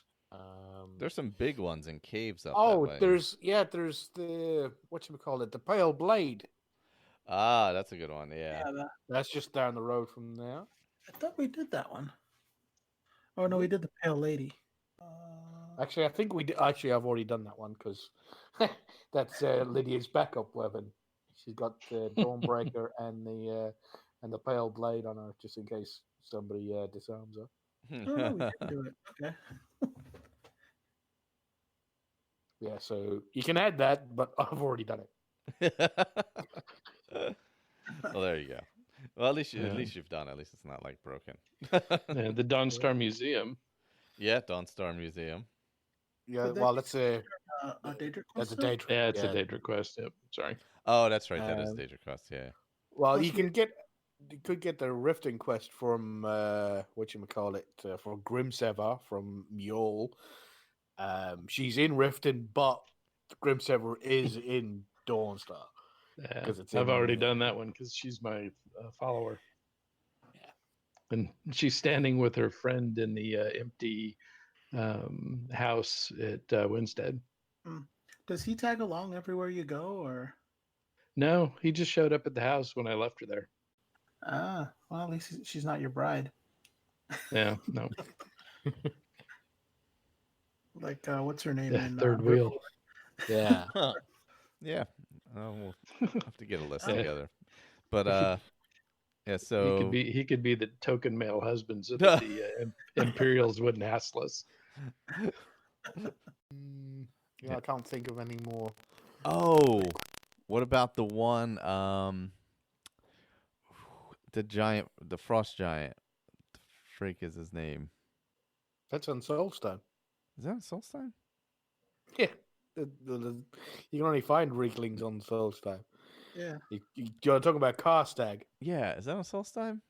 Yeah, it's on God Soulstone. damn it! Wow, I was thinking Frozen, so I was thinking the Frozen Ground. That's right, it is all the way to north. God, that's right. The Reeklings are on Solstein. Yeah, can't do that. There is the giant. He sends you off like to be able to get the house. Mhm. I can't remember the stupid girl's name. Something the Elder, I think his name is. And he sends you off to kill a giant because the Empire told him he's not allowed to kill giants, and now he's joined up with Ulfric. Oh, I can get to kill a giant now, so go and kill a giant. He's that kind of scumbag. Well, I guess we could do the Japhet's Folly one too, right? Yeah, that's a Windhelm. That's Windhelm's, in that area, and it's not related to anything else, I don't believe. No. I think don't you have to go to Windhelm and somehow end up in Solitude? I think, then go back to Windhelm and get in a boat. And Yeah. I think you can get her as a follower as well. I think. Well, I mean, if we're adding Windhelm, we could do the Broken Vial. True. Yeah. That's a good point. Yeah, whatever the quest we do, the only ones I can't do is anything that ever requires you to go back to Winterhold. I mean, sorry, Whiterun. Because it's broken for me. Oh, is it? Yeah, it first happened when I got the mission from Tullius to go talk to the Jarl. I get to the front gate and it's locked, and there's no guards, and there's nowhere to travel into the interior. It's like as if you've already started the quest for the attack on Whiterun. Oh, jeez. And so I thought, okay, well, so I can't do that. Unfortunately, I realized that immediately after it happened, and so I was able to go back on a save. But then I said, I had the Jagged Crown, so I thought, oh well, I've got to get the house in Winterhold anyway, and the only way to do that is to do the quest for the Stormcloaks. So I went and got the axe to take to Balgruuf, and then got busy doing other stuff, and then eventually did all these quests, and then thought, oh, I should progress this along. Went to go to Whiterun, and it's blocked. Wow. So can't get in. So, and now to go back on that save is way too far back. Yeah.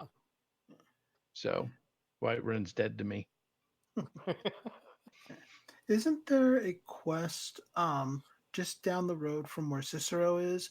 It's like a little kind of like a little fort with Whiterun soldiers, and I think they got ripped off or something. Oh, yeah, that the Watchtower. I think so. Yeah. I don't remember that one. Yeah, I don't remember that one.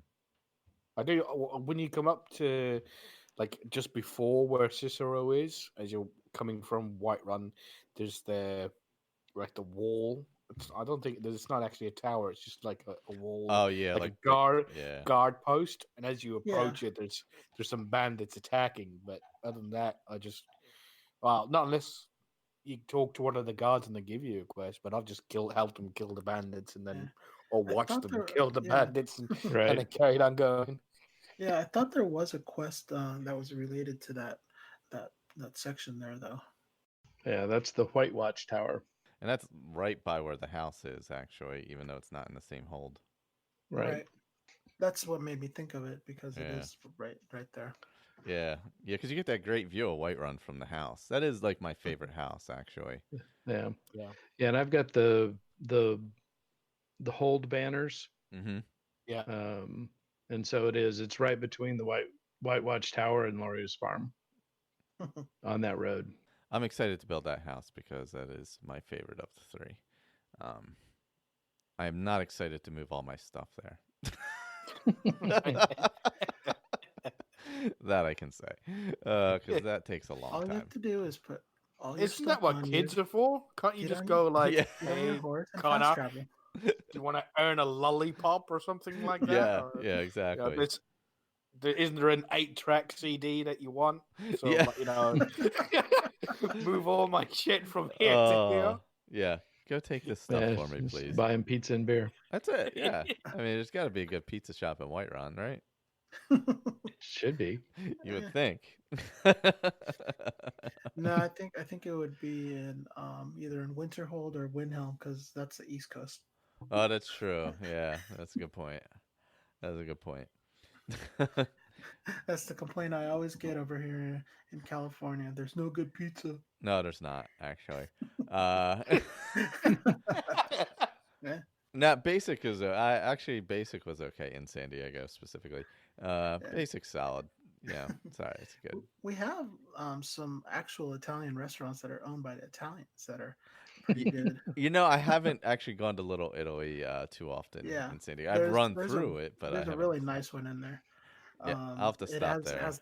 Has like the little market as you're going in and the restaurant in the back. Oh, It's nice. pretty nice. I will have to try that out. At least it's not deep dish or anything like that, because that's just trash. But sorry to all the Chicago listeners. But yeah, so next time we'll work on those quests and all. We'll get a nice list together. Sounds like some pretty good ones actually. We could get together for that next. We'll have to get 2 episodes worth for what the hell's that house called again? Oh fuck. Yarkin. That's it. Yarkin. I was thinking of Hjalmarch, and I'm like, that's not it. Yarkin. And let's see. I don't know what else we have coming up. What's coming up on Fallout feed? Just our regular Thursday episodes. Trying to we're figure out still- how to stream them. Yeah, Thanks to you too. basically. Yeah. When's the next Dames Who Game episode coming out? I enjoy those. I think they too. were trying to schedule it. I guess it's tough with spanning, I don't know, 20 time zones and Right. and 6 people. So yeah, that's got to be a hell of a balance to schedule. I do not envy that scheduling at all. Well, the good thing is they only scheduled it once a month, Yeah. so Yeah. it's That's a little easier, but still, my gosh, you are spanning the globe there. So that's a rough one. But yeah, make sure you check out Dames of Game. There's a separate feed for that. Just check that out. And of course, Shalene from We Just Love Games. Of course, Skyrim 10 AD has its own feed now that is starting from the beginning. It's a few episodes in. They're auto posting, so I'm not sure exactly where it's at. Probably like 5 or 6 episodes in, maybe. That's posting bi-weekly on that feed, and of course it's still posting here, and in Patreon it's like on episode like 38 or something like that. So I think we just recorded. I've just got to do the editing on the last session, which was it, I think episode was it 38, 39, I think. Okay, yeah. Or maybe 37. Might be that, yeah. The first 2 episodes were awesome, and then kind of like the last episode there, kind of like, well, you'll hear when you hear it. But, Next recording session is hopefully the 8th of September or 9-8 if you're a colonial. And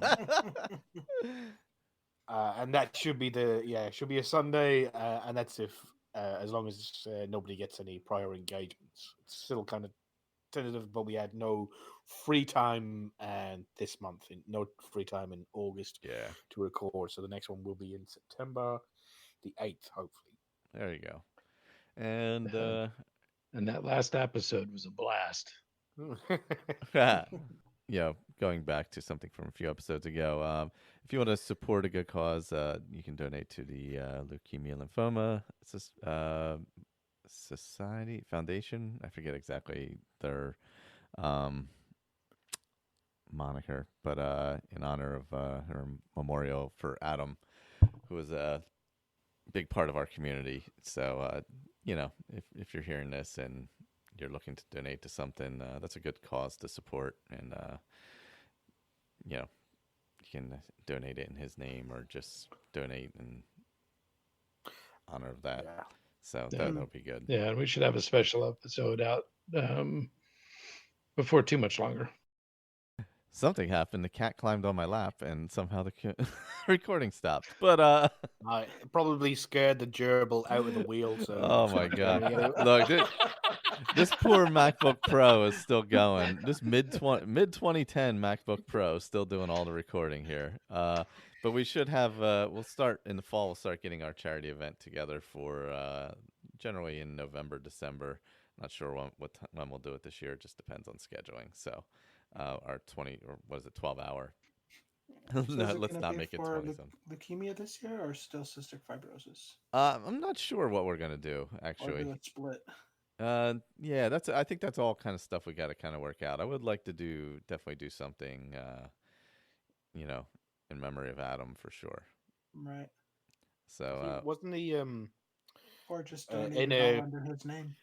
Yeah, wasn't he in a particular hospice? But that do some really great work, I think. Yeah, maybe we could look to that specifically, where it's a little more targeted. Yeah, yeah, more like a 1-to-1, I think. More personal. Yeah. So we'll maybe we can get a little more information on that and do something like that. So that'll be a little later in the fall for everyone. So, but that's our fall. Some of our fall schedule coming up. Maybe the next Hearthfire we could shoot for. I don't know. Let's throw this out there now. Was it the weekend of the 21st of September? Yeah, it's good by me. I'm free every weekend. I hate going out with all the humans. We'll shoot for that weekend. Be a bunch of humans at that time. Oh god, we'll shoot for that weekend and see. We got tickets to Joe Coy. Oh, there you go. Well, we'll see. We'll see what kind of schedule we can come up with somewhere around there. But thank you everybody for listening. Check out the Fallout feed. Yeah, check out the Fallout feed. 10AD, Dames of Game, everything else I'm forgetting. Chatterbox. Oh yeah, Chatterbox. I forgot. Yeah, we do that once in a while. Yeah, we're still going. We grind one out a year, I think. What's it? Right. What's our Skyrim Book Club? Skyrim Book Club. Steve rebuilding that. And Tales of Tamriel, if you're interested. Yeah, for sure. They've got some good guys over there. Check out any of the ESO shows, especially those guys, Lotus Doom and the crew over there, and Shalene and Rick and Vendatron over at we just love GameStack, and we just love games and that Fallout show. So that Fallout show, yes. All good folks. GameStack is good. But don't listen to the Fallout feed. That I heard their hosts over there are sort of like reckless and scary. What is this show you speak of? Putting out episodes late and all kinds of stuff. When he said he was up till 3 a.m. editing, I'm like, Jesus. Yeah, they've got too many listeners. So they need to pare it down. Yeah, I think we might be the only active Skyrim show left, actually. I know that's weird. 9 years after a game came out, or whatever the hell it is at this point, but 8 years, whatever it is. Yeah, but what does everybody else in the entire world know? Yeah, we just will not give